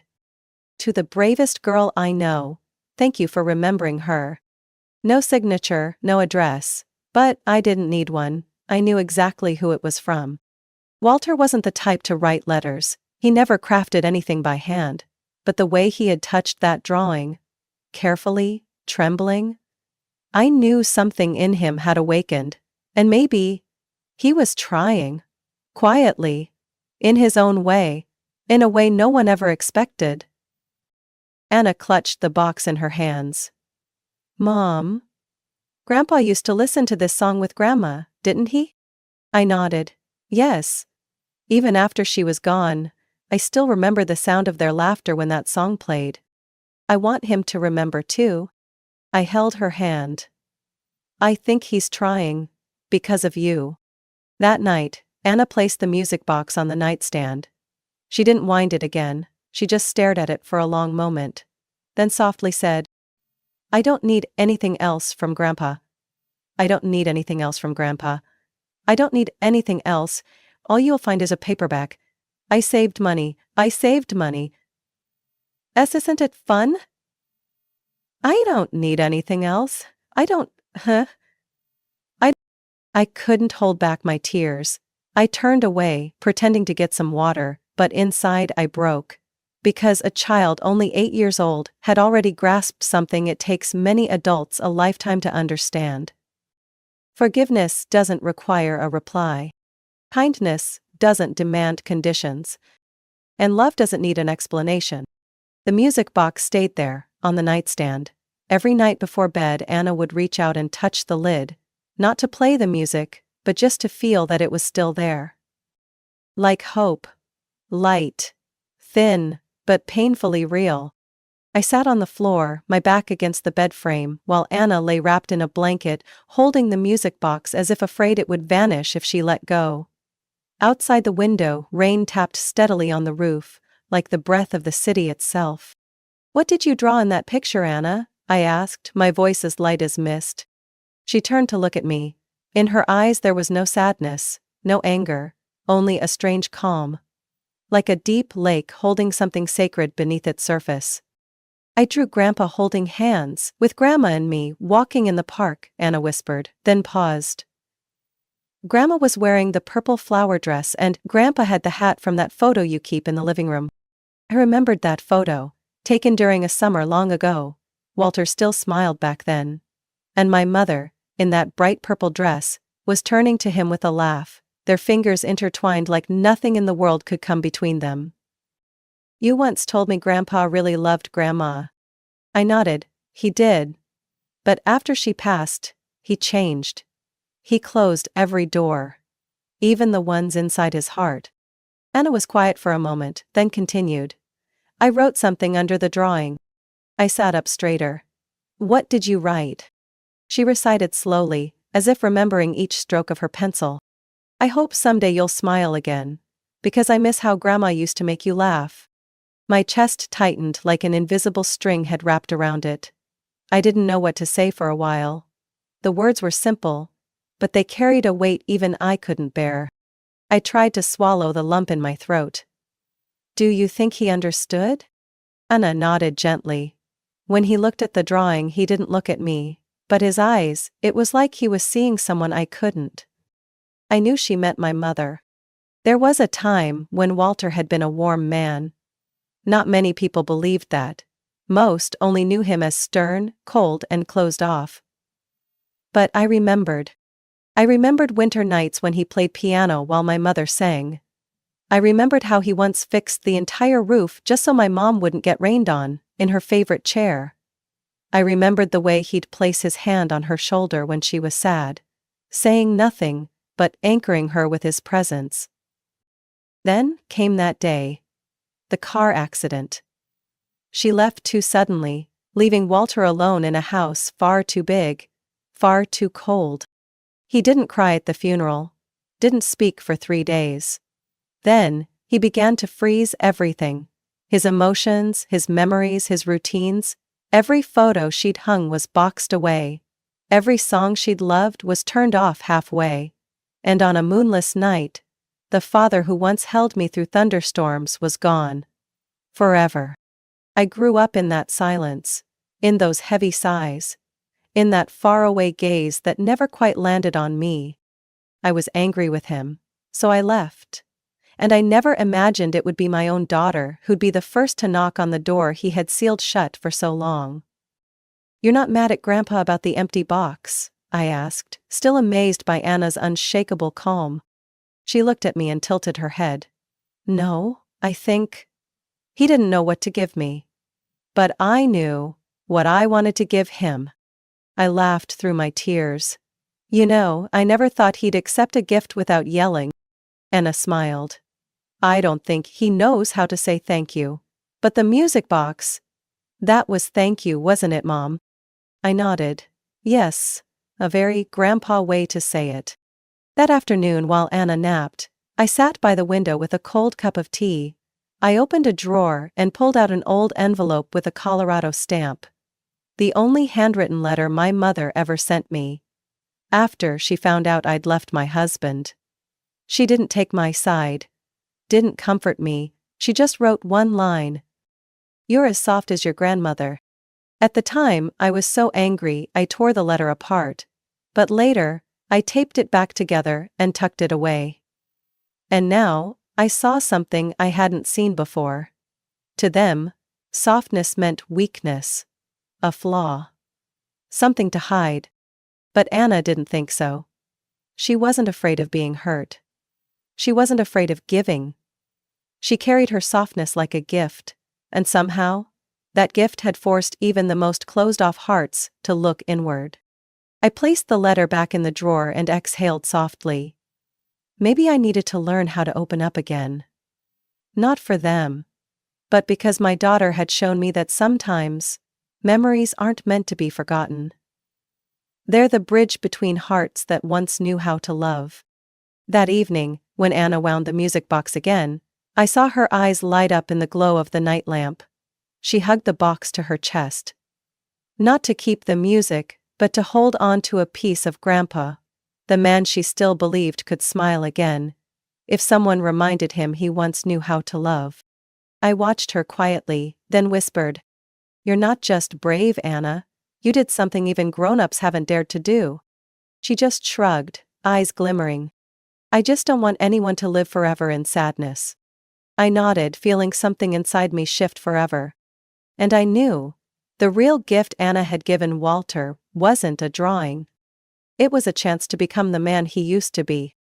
4 days after the music box arrived, an unmarked envelope was slipped through the mail slot at our front door. I found it as I stepped outside to take out the trash, on a foggy, bone-chilling morning. The envelope was pale yellow, worn, with slightly creased edges, like the sender had hesitated many times before finally letting it go. On the front, only one line was written. Rachel, in a practiced but shaky hand, unmistakably familiar. I stood frozen for several seconds, heart pounding. I knew that handwriting.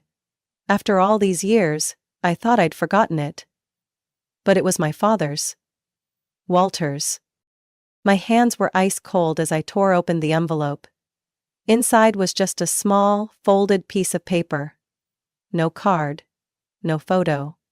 No hint of flourish or decoration. Only 3 lines. "I was wrong about you. She's a good kid. Hope you both are doing well." No signature, no apology, no greeting. But I didn't need any of that. I collapsed onto the front steps, clutching the paper in my hand like fragile proof of something I once believed would never happen. He admitted he was wrong. It wasn't a speech, it wasn't an emotional plea, just 3 short, dry sentences, lacking even a trace of warmth. But coming from Walter, those 3 lines were a confession. An effort. A tiny door cracked open. Narrow, but real. That evening, I told Anna as she was sitting on the floor, piecing together a puzzle beside the music box. "Anna, I got a letter." She looked up. "From who, Mom?" "Your grandpa." Her eyes widened, then she lowered her voice softly. "What did he say?" I read the 3 lines to her, one by one. Anna didn't speak right away. Then she smiled gently, the same smile I had seen when she handed Walter her gift on Christmas. Anna breathed. "I knew it. I think he just needed a place to start." I gave her hand a light squeeze. "You did something I never thought possible. You made him take a step back." Anna tilted her head, looking at the music box still resting on the table. "I don't need Grandpa to say sorry. I just wanted him to know I don't hate him. Even if he made me sad." That sentence left me speechless. Having grown up with a father who was always harsh, I had spent too many years forcing myself to be tough, to stay guarded. But Anna, she simply chose kindness. Not because she didn't know pain, but because she understood that some pain isn't meant to be passed on, it's meant to be softened. Those 3 lines couldn't rewrite the past. They didn't erase the years I was dismissed, or the silent dinners filled with dagger-like stares. They didn't make Walter the ideal grandfather. But they were something that had never existed before. I remembered the last time he had written to me. It was a funeral notice for my mother, sent by mail with nothing but the date and time. I went, sat in the last row. No one spoke to me. From that day on, between him and me, there was only emptiness, silence, and names that were never spoken again. Now, he had written, not much, but he had made the first move. And I knew it wasn't for me, it was because of Anna. The days that followed were quieter. Anna went back to school, I returned to the library. But something had shifted in our small home. Anna placed the music box beside a new photo frame, the drawing she had given him. I had quietly taken a picture of it, printed it out and framed it so she could keep it forever. She often stood in front of it for a few moments each night, as if whispering to him, to her grandma, to the parts of her family she had never fully known. One morning as I was preparing breakfast, Anna walked into the kitchen with her face glowing. "Mom, I have an idea," she beamed. I smiled. "What is it, sweetie?" "Next Christmas, can we send Grandpa a gift? Something really special?" I froze for a moment. A question that seemed so simple, but struck something deep inside me. I nodded, keeping my voice calm. "I think we can do that. If you'd like to." Anna squeezed my hand, giving it a little shake. "I think, if someone keeps sending love out into the world, maybe it won't stay so cold, right, Mom?" I nodded, this time unable to hold back my smile, or my tears. "It won't, sweetheart, not anymore. I don't know if Walter will ever write another letter. Maybe he'll go quiet again, hiding away in that old room with memories he's always been afraid to face. But that no longer matters as much." Because with just 3 simple lines, he finally said the one thing I had waited my whole life to hear. That I wasn't wrong to leave that house. That my daughter deserves to be loved. And that, even if it's late, he finally saw it. The wall didn't have to come down all at once. Just a small crack was enough to let the light in. And Anna, that 8-year-old girl with a drawing and unconditional kindness, was the one who made that first crack. And sometimes, that's all it takes to begin again.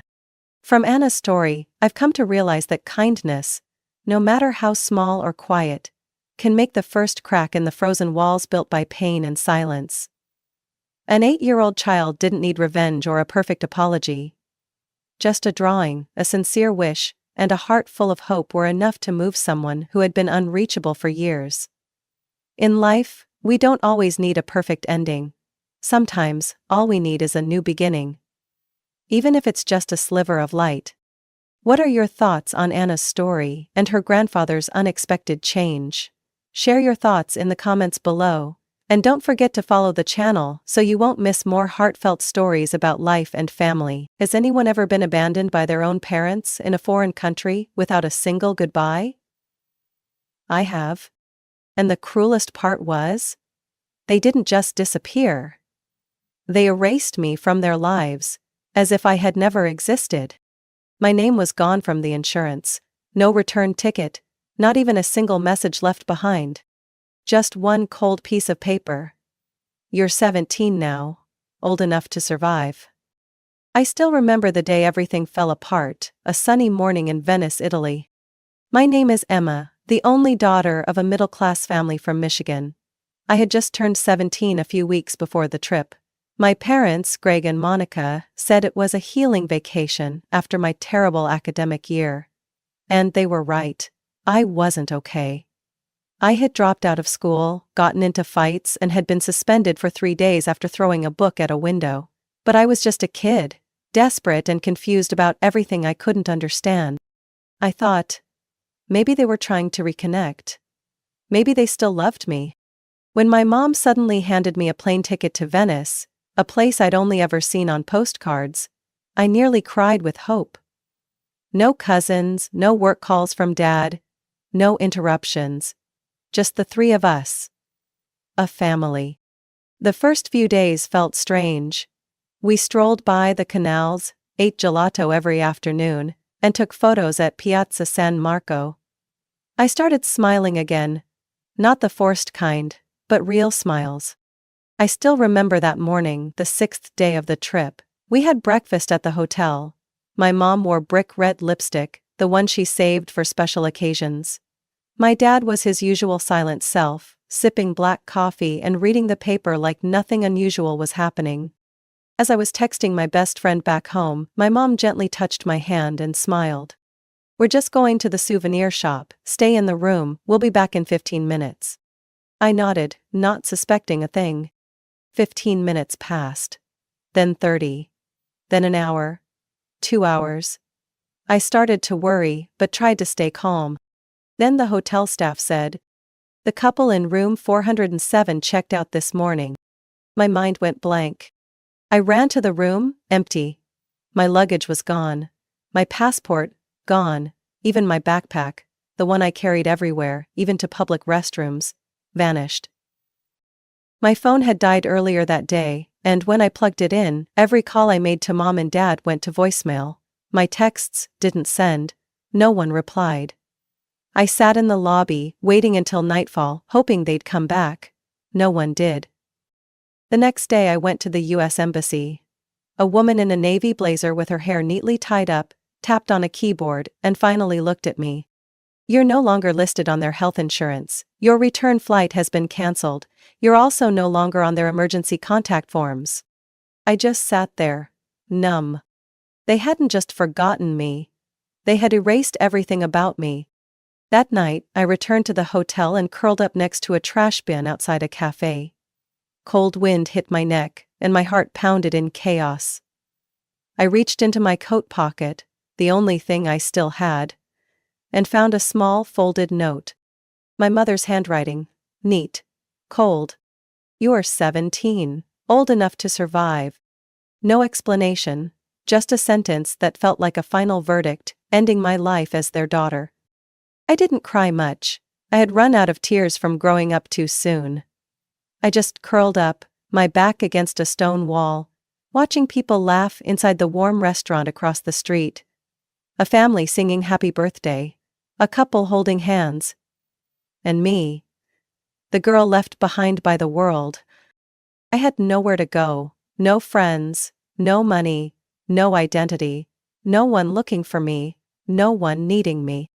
And I swore, if I made it through that first night, no one would ever have the right to discard me again. I thought I was strong. I thought willpower alone would keep me alive. But reality is far from what books teach you. Willpower doesn't stop the hunger after 3 days of drinking tap water and picking up breadcrumbs from park benches. Venice is brutally beautiful.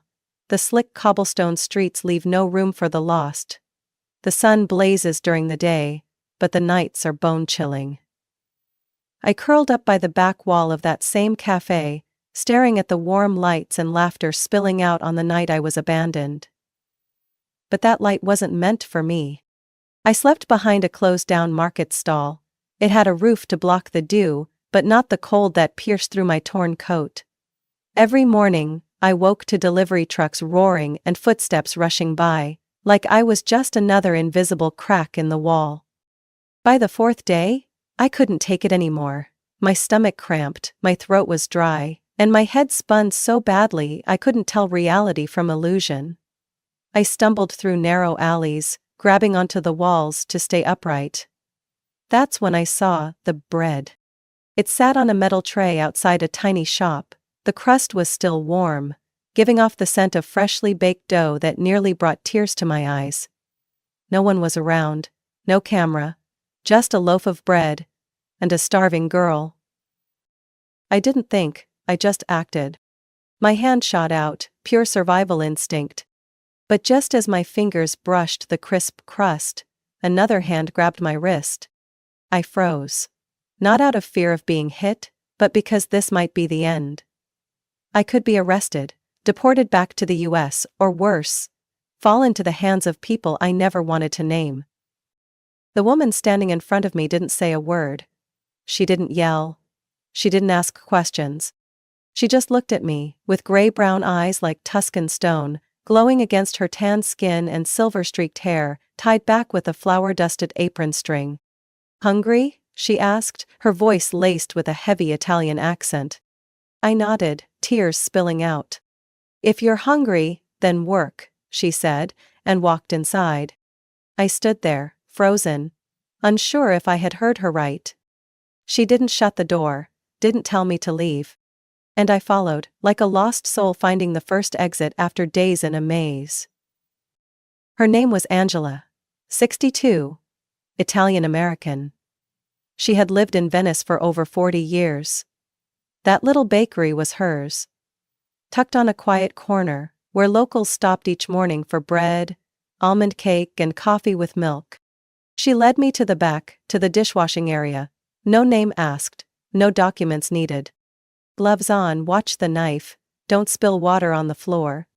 Her voice was as cold as raw flour, but not cruel. I nodded, washed trays, dried glasses. When I was done, she pointed to the storage room. Blanket there, old mattress there, sleep. Don't cause trouble. I nearly collapsed from relief. That night, I finally slept after 4 long nights. No fear of being chased away. No fear of someone stealing what little I had. I hugged the thin wool blanket tightly, the smell of flour and sugar lingering in the air. The next morning I worked again. Washed dishes, mopped floors, carried sacks of flour so heavy my back ached. Angela never smiled, but when I clumsily placed the bread on trays without breaking a single one, she nodded once. And to me, that nod meant more than any compliment I'd ever received.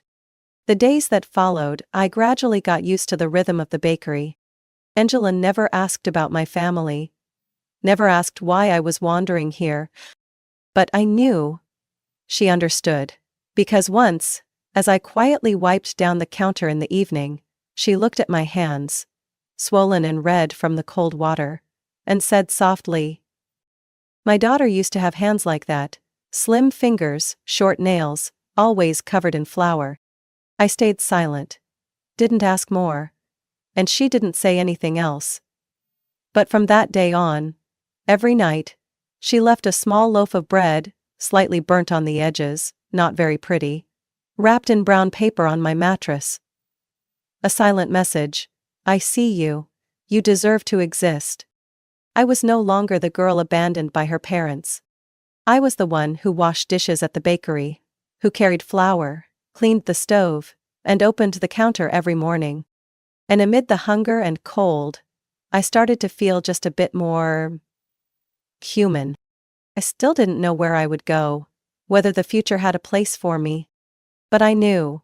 This place, this bakery, and the woman with the stone gaze. This was where I began learning how to live again.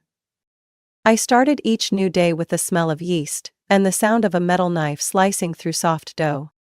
No alarm clock, no reminders, just the sound of Angela's heavy footsteps echoing at 4:30 a.m. like clockwork. At first I did small tasks, washing trays, mopping the floor, picking up flour wrappers from the ground. Angela rarely spoke, only signaled with her eyes and subtle nods. But I learned to read every glance, every faint curl of her lips, a silent language I slowly grew familiar with.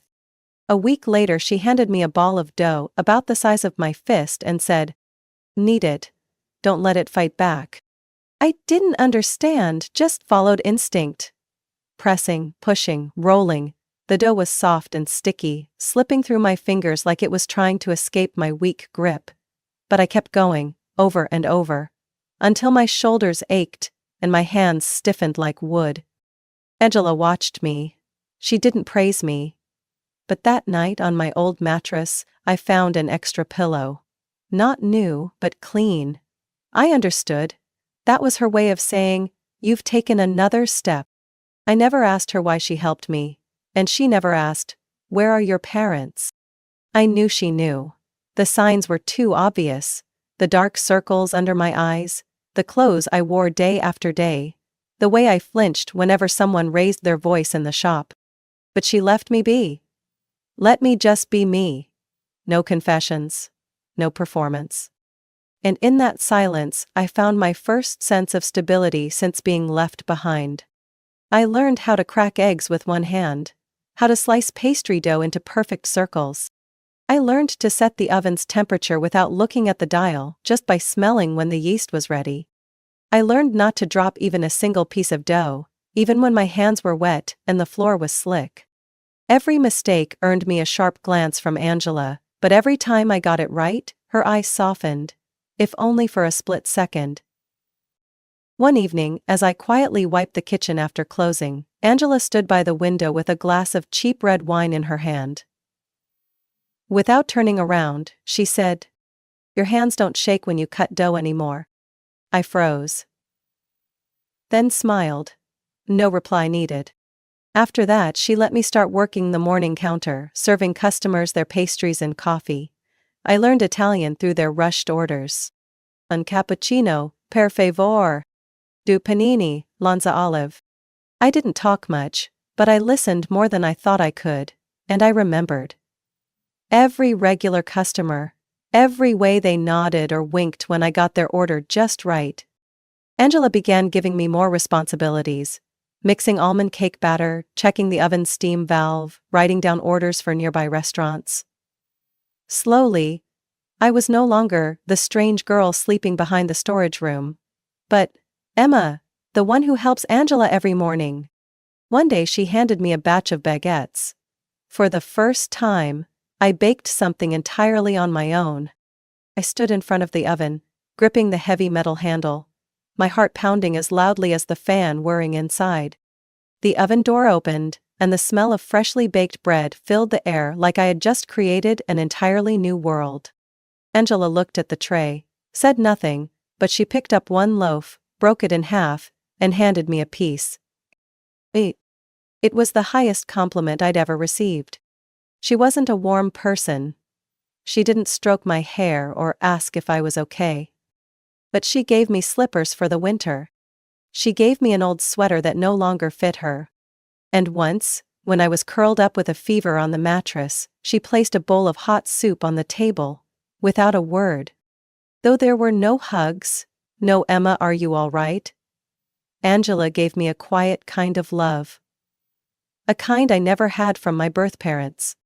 I began to see myself differently. I no longer counted the days I survived. I counted batches of bread. I counted how many times I could knead dough without closing my eyes.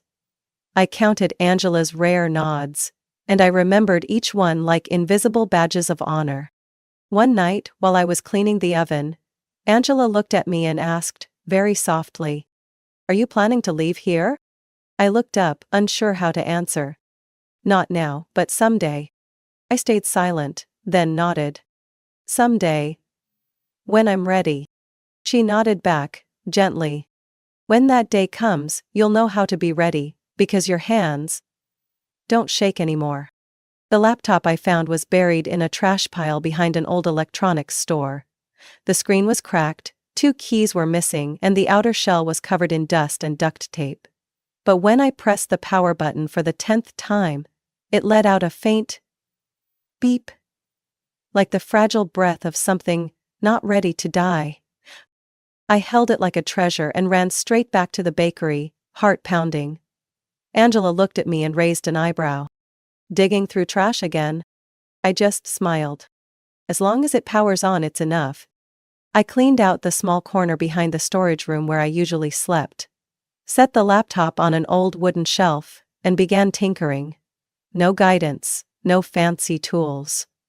I collected broken parts from a repair shop 2 blocks away. Every night after my shift, I sat for hours, disassembling, reassembling, sanding rusted circuits, taping wires back together with old tape. A week later, the laptop lit up again. Weak, slow, hot enough to cook an egg when playing a video, but alive. And to me, it was a whole world. I connected to the cafe's public Wi-Fi nearby and opened a prehistoric web browser to access a free GED learning site. I signed up for my first course, Basic Algebra. Each night, after scrubbing the kitchen spotless, I sat with my knees tucked by the humming fridge, opened the laptop and started learning. The British instructor's voice played steadily, teaching me things I once ran from in high school: equations, functions, square roots. For the first time in my life, I was learning for me. Not for a grade, not for someone else's expectations. I scribbled notes on old pastry box lids, sketched diagrams on napkins, and whispered answers like reciting prayers. Every time I got a test question right, I muttered the score under my breath, as if granting myself a blessing.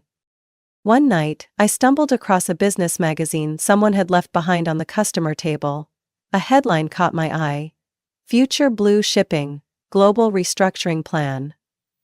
The company name meant nothing to me, but the way they were downsizing and consolidating shipments to strategic ports grabbed my attention. I started researching more at turtle speed internet. Article by article. Forgotten investor forums. Half-loaded videos. 2 weeks later, I did the riskiest thing I'd ever done. I took the €170.00 I had saved from the wages Angela paid me, and invested in Future Blue stock. My hands trembled as I hit the confirm button. Half of me thought I was insane. The other half? Hoped. The stock price rose after 4 days. It doubled in 2 weeks. I stared at my account. €340.00 glowing back at me. Tears falling, unsure if from fear or joy. I began digging deeper. Downloading PDF books from obscure websites, scribbling notes on the backs of pastry order sheets. I read English translations of The Intelligent Investor, Principles, and Warren Buffett's speeches. I didn't just read, I studied. I handwrote every line, memorized financial models like they were keys to understanding the world. One night, Angela caught me with the laptop. "Doing accounting now?" she teased, gently. I shrugged. "Just learning a little." She didn't ask more. But from that night on, every time I studied, she quietly brought me a cup of peppermint tea, setting it beside me without a word. I opened accounts on small trading platforms, took free advice from anonymous finance forums. I learned to allocate capital, read charts, analyze trends. Not every trade was a win. Once I lost €80.00 because I believed a Reddit rumor. But I logged that mistake, pinned it on the wall above my bed, so I'd never forget. I slowly realized I didn't just want to survive, I wanted control over my life. I didn't want to wash dishes or scrub ovens forever. I wanted to own something, even something small. And from that old laptop I laid my first bricks. I created a simple blog, writing down basic investment knowledge in easy-to-understand language. No real name, no photo, just a pseudonym, E. Rivers. Readers began to appear. The first emails, unfamiliar thank yous, and even advice requests from strangers. I wasn't an expert, but I was honest, and maybe that's what made them believe in me. One evening, Angela handed me a small old tin box. It belonged to my husband. He used it for his ledgers. I looked at her, surprised. He was a... She nodded and smiled faintly. Accountant. Before he passed, he always said, "If you know how to calculate, you'll know how to find your way." I hugged the box, speechless. I was still the girl sleeping behind a bakery, working with flour and yeast every day, but every night I was E. Rivers, someone sharing investment knowledge with hundreds of strangers. Between the scent of yeast, the hint of burnt coffee, and the crackle of baguettes in the oven, I learned. Success doesn't come from perfection, but from never stopping, never giving up. I never thought I'd start a company. I just wanted to survive, then to be useful, and then, one day, without even realizing when, I started building. From the anonymous E. Rivers blog, I expanded to simple spreadsheets, short videos explaining basic investing in plain English, for people like me. No papers, no background, no backing. No schools, no mentors, just a hunger for independence. My first client came from a comment on a post I wrote about cash flow in retail chains. "I run a market stall in Verona. Want to optimize my inventory, can you help?" I spent 8 hours analyzing receipts they sent me through photos. Then I wrote a 3-step plan and created an inventory tracker in Excel. When they told me profits had gone up nearly 20%, I knew I could go further. I created a separate work account, named it ER Advisory, and listed services on a freelancer platform. No real name, no profile picture, just solutions. I built financial models, designed processes for small shops, and even consulted with American tourists looking to make small investments while traveling in Europe. No one asked about my credentials. No one knew I was only 19. No one needed to know I was once the girl abandoned in Venice with nothing but her hands. I began earning real money. Not floor mopping wages, but actual payments, through PayPal. Clean, transparent. Transferred from real businesses. And then, I used that income to do something I never thought I could. Give back. I started sending money to the US, anonymously. Not to the old Michigan address, but to shelters for abandoned children, to support centers for homeless teens in states like Texas, New Jersey, and Florida. I didn't want them to know who sent it. I didn't need a thank you. I just wanted someone, like I once was, to have a warm enough blanket, a decent loaf of bread, or a chance to take an online class. Angela found out when she saw the wire transfer receipts taped to the wall by my bed. "Are you doing charity?" she asked, slightly surprised. I nodded. "Just a little, it's not much." She didn't say anything. Just quietly poured more tea and slid the cup toward me. From that night on, whenever I studied or worked late, she always left a plate of almond cookies beside me, as if she understood. I wasn't just living for myself anymore. Work began picking up. I started receiving more complex requests, restructuring cash flow for a bookstore, consulting on new product development for a natural cosmetics shop, and even creating a basic finance course for migrant workers. I built a simple website for ER Advisory, entirely in English, with a minimalist, no-frills layout, but complete. I didn't include a bio. I simply wrote, "I know what it feels like to be turned away.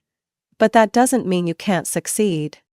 One fall morning, I used part of a bonus from a large consulting project to buy Angela a new espresso machine, the kind with automatic milk frothing. She frowned at the shiny machine like it was an alien object. "This thing's expensive." I smiled. "The bakery deserves it." She gave a small nod, then poured a cappuccino using the new machine and silently handed it to me. "You've come a long way," she said.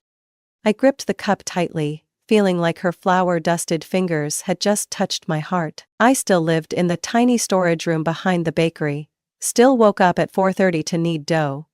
But now, alongside the oven's hum, was the clacking of my keyboard every night. I launched a separate advice channel for young people in Europe, most of them stuck in between, without clear citizenship, without support. I taught them how to budget, how to open basic trading accounts, how to understand profits.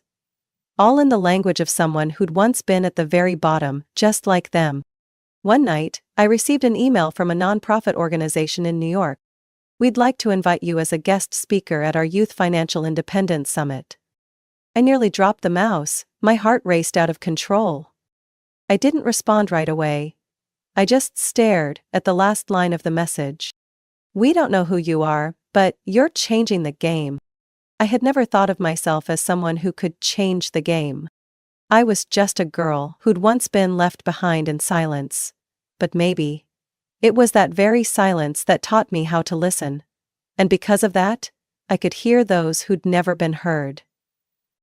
I began to feel a kind of power, not the kind that controls others, but the kind that comes from knowing I was no longer a burden. I had value, I created value, and I helped others see the value in themselves. One early morning in March, as I was mixing almond flour behind the counter, Angela sat at the breakfast table with her usual cup of black coffee and a stack of old newspapers someone had left behind. She wore her reading glasses, her silver hair tied low at the nape of her neck. The sunlight through the window lit her serious face, making her look like a living statue. I was just about to slide a tray into the oven when she spoke, without looking at me.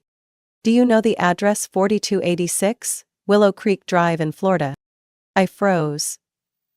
My back stiffened, my heart slammed against my chest like someone had just punched me there. She calmly slid the paper toward me, her thin finger tapping a small box in the bottom corner. A short cold notice. Foreclosure.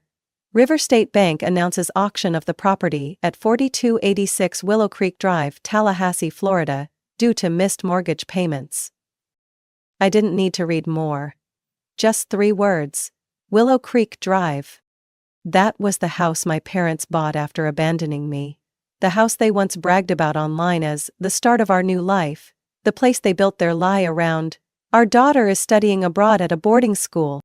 They never once looked for me. Not a single call, not one apology. Just pictures, laughing with new friends, dinner parties on the patio, a beautifully decorated Christmas tree, while I was huddled next to a bakery oven, trying to stay warm. And now? That house was being foreclosed. And the universe, somehow, had placed that exact piece of news right into my hands. Angela remained seated, not pressuring me to answer. But I knew she could see the change in my eyes. I picked up the newspaper, folded it, and slipped it into my coat pocket. I need a ticket to Florida, I said, my voice raspy. Angela didn't ask why. Business trip? I nodded. Personal business. I didn't travel under the name Emma. I used the legal identity of the company, ER Advisory LLC, registered in Georgia, with E. Rivers, my carefully built and maintained name for the past 3 years, as the legal representative. The flight to Tallahassee took 13 hours, with 2 layovers. I didn't sleep. Every time I closed my eyes, I saw that deep red door with the number 4286. The place that used to be home, but never a haven. The auction was held in an outdoor parking lot next to City Hall. I wore a navy blue shirt, oversized sunglasses, and had my hair pulled back. Angela stood next to me, wearing her old beige suit, wrinkled but straight like armor. No one looked at us for more than 5 seconds. To them I was just a young investor with a middle-aged assistant. The starting price was lower than I expected. A few people showed up, a chubby man in a plaid shirt, an older couple with calculating eyes. But I had already decided. I was going to buy it. Not for profit. Not as an investment, but because it was the first time I chose to confront the past, rather than let it chase me. The final bid ended with a sharp bang of the gavel. Sold to bidder number 119? Angela lowered the paddle, silent. I just stood there, hands in my coat pockets, eyes fixed on the old house in the distance. The one with the window where my mother used to hang white curtains. The entryway I hadn't walked through since I was 17. 3 days later, they received the official notice. Delivered by hand, the title deed was under ER advisory. The eviction notice required them to vacate within 30 days. I didn't get a response right away. Until a call came to the company email from their attorney's office. My clients would like to negotiate with the new owner. I agreed. I was good at negotiating through representatives. Cold? Professional. The meeting was set in a small real estate office on the outskirts of town. Angela went with me. This time, as the property manager. I arrived 10 minutes early, wearing a black suit, hair in a tight bun, no makeup, no jewelry. Just sharp eyes and a steady breath. I didn't need them to recognize me right away. I needed them to lose control the moment I appeared. The door opened right on time. My mother entered first, still wearing the same middle-aged cardigan-style, oversized sunglasses trying to project fragility. My father followed, clutching a stack of papers. As if documents could save them from the truth. They didn't recognize me, not immediately. Not until I slowly removed my sunglasses. My mother's eyes froze. Her lips parted like the words were stuck in her throat. My father blinked rapidly, hands tightening around the wrinkled folder. I tilted my head slightly. Hello? No one answered. This house is mine now. My mother stammered. No, that can't be. This is... I slid a copy of the title across the table. Angela stood beside me, her voice even like a text-to-speech reader. We'll need the keys within 30 days. The deadline will be communicated in writing. My mother began to cry. But this time, She wasn't the woman who could manipulate me with her tears. I looked at her like a blurry side character from an old memory. My father said nothing. I stood up. I don't need an apology. And I don't need an explanation. I leaned in, voice like steel. I just want you to know. The daughter you erased came back. And she's no longer a victim. I turned and walked away, leaving behind two people who once meant everything, now nothing more than fading shadows in my life. Angela followed without a word, but when we reached the car she placed a hand on my shoulder. Light. Just enough to let me know she was there. 3 days after the auction, their lawyer's office called again, with a gentle proposal. My clients would like to meet with the new owner to discuss a humane solution. Humane? How ironic. They left me curled up behind an old bakery, head resting on a sack of rain-soaked flour, and now they wanted to talk humane? Because they lost their house? I didn't refuse. I wanted to look them in the eyes. Not for revenge, but for closure. The meeting place was a small real estate office on the edge of town, quiet and unassuming. Angela came again, still in her role as legal representative. I wore a dark suit, tied back hair, no makeup, no accessories. The less they could grasp onto, the more I controlled the moment they recognized me. I arrived 10 minutes early, sat calmly, hands folded on the table. I wanted them to see me like this. Composed, solid, completely in control.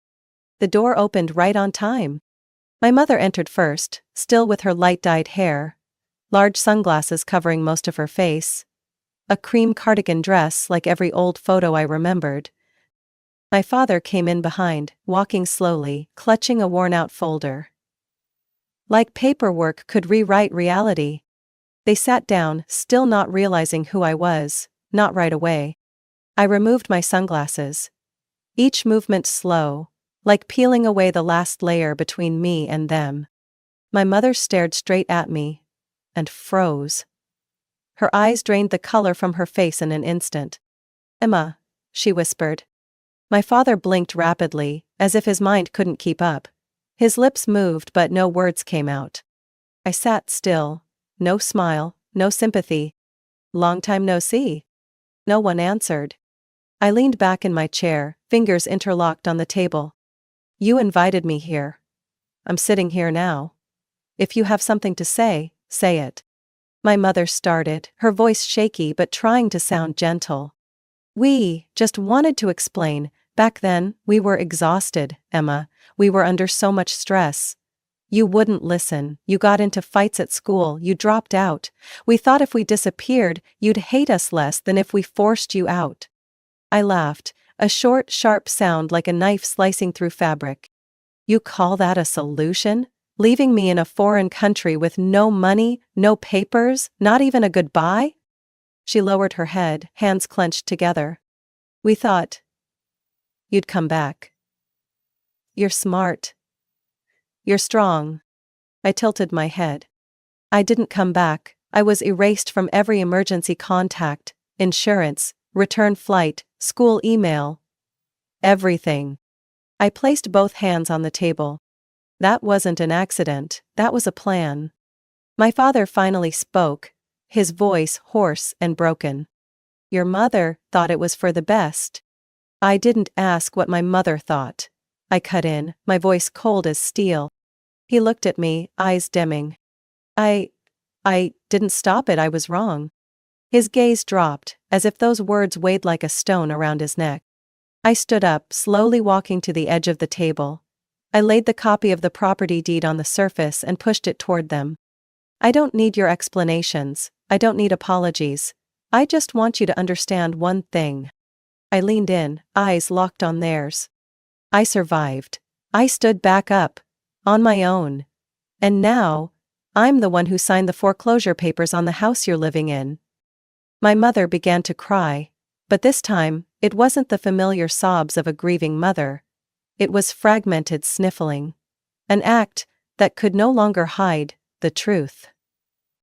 She tried to plead. Emma, you can't do this. We're family." I shook my head. "No, you were my parents. but you chose to abandon that role. And I came back for one reason. Not because I need you, but so you would know that I came back. And I won." The room fell silent. Angela stepped forward, her voice sharp as a paper cutter. "We'll email the transition plan. Any outstanding debts will be processed through the proper legal channels." My mother reached shakily for the file. My father didn't move. He just sat there, frozen, as if any motion would cause his entire world to collapse again. I walked out of the room without looking back. As my hand touched the door handle, my mother shouted behind me, "Why, Emma? Why would you do this after everything?" I stopped, but didn't turn around. "Because I don't need you to heal the wound. I just need you to know I'm no longer buried under it." And I opened the door, walking out into the midday sun that shone through the glass. Bright, but no longer burning. I didn't return to that house right after the meeting. I needed time. Not to forgive, but to breathe. 1 week later, I held the keys and stepped into 4286 Willow Creek Drive. For the first time, as its legal owner. Everything inside looked exactly as I had once imagined it. Pale blue walls, the old rug under the coffee table, the crooked family photo frame behind the couch. None of the pictures included me. I stood in the living room, sunlight filtering through the curtains, dust floating in the air. I closed my eyes and took a deep breath. This was the place they chose to continue life without me. Now, I would turn it into a beginning for others like me. I called Angela that same afternoon. "I want to renovate everything, but not to live in." "What do you want to do?" she asked. "A new home. For girls who'd been thrown away, lost, shut out by the world before they ever had a chance." Angela was silent for a moment, then she said, "Then we'll call it Second Door." I hired a local repair crew, no low-balling. I wanted everything to be new, safe and warm. I asked them to remove everything that remained. Old furniture, stained rugs, broken wardrobe doors, even the smoke-stained kitchen curtain. I replaced them with light wood floors, thick cushioned chairs and blankets that smelled of fresh detergent. The master bedroom, the one my mother used to lock me out of, was turned into a shared space. 2 bunk beds, new bedding, a small bookshelf, and a corkboard. Each bed had a personal lockbox, for girls to store whatever belonged to them. Even if it was a broken hair clip or an old birthday card. It mattered. The kitchen was expanded. I added a small industrial oven, a new fridge and a long wooden table. On the wall, I hung a chalkboard with white letters that read, "You don't have to be perfect here. If you're still here, you're strong enough." When the house was finished, Angela and I started putting up flyers in small bakeries, local pharmacies, churches and youth centers. We didn't say, "shelter." We didn't use the word, "homeless." We simply wrote, "Second Door, a place to begin again." No papers, no family? That's okay, we're still waiting for you. The first week no one came. The second week a girl around 16 knocked at dusk. She didn't say much, just asked, "Is there a place to sleep?" I nodded. "Yes, all we need is the name you'd like to be called." Her name was Rachel, curly hair, a bruise on her chin. I didn't ask who had done it. I just showed her the room, pointed to a bed and said, "Tomorrow morning if you want, I'll teach you how to crack eggs for flan." 3 days later 2 more girls arrived. One refused to take off her coat. One cried just seeing a warm bowl of noodles. Angela whispered to me, "Just let them breathe, the rest will come." We held baking lessons every Wednesday, optional, no pressure. Angela taught them how to knead dough, how to flip pastries without breaking them, how to count timing without a clock. I taught basic money skills. How to track spending, how to use a phone to look up financial info, how to avoid payday loans. No one had to talk about the past. No one was asked, "Where are your parents?" If they wanted to stay, that was reason enough to be welcomed. I was no longer Emma, the girl abandoned in Venice. I was the one who opened the window at midnight when a panicked girl knocked in the rain. I was the one who placed new socks in the laundry basket with a note, "They're yours. don't be shy.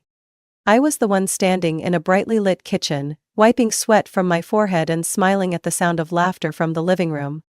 One evening, Rachel, the first girl to find us, sat beside me on the porch after cleanup. She whispered, "I used to think no one needed me." I didn't turn to her. I simply replied, "I used to think that too." She was quiet for a moment, then asked, "If you found a home, does that mean I can too?" I nodded. Second door isn't your final home, it's just your beginning. In the soft glow of twilight, with the scent of baking drifting from the kitchen, I understood something. I didn't survive to get revenge. I survived to build. And from the ashes they left behind, I built something none of them ever imagined. A place where love had no strings, and home didn't require blood. I'm not afraid of the past anymore. Because now, I've turned it into the foundation for a future I can touch with my own hands and say, I made this, with my own 2 hands. Emma's story isn't just about survival. It's a powerful testament that the past doesn't define the future. From a girl abandoned in a foreign land, Emma rose from pain, self-taught her way into a career, and transformed the very house that once symbolized rejection into a place of new beginnings for dozens of young women. She didn't seek revenge, she chose to give what she once didn't have: a chance. In a world full of wounds, sometimes it's the forgotten ones who shine the brightest. What do you think about Emma's journey? Could you forgive if you were in her shoes? Leave your thoughts below.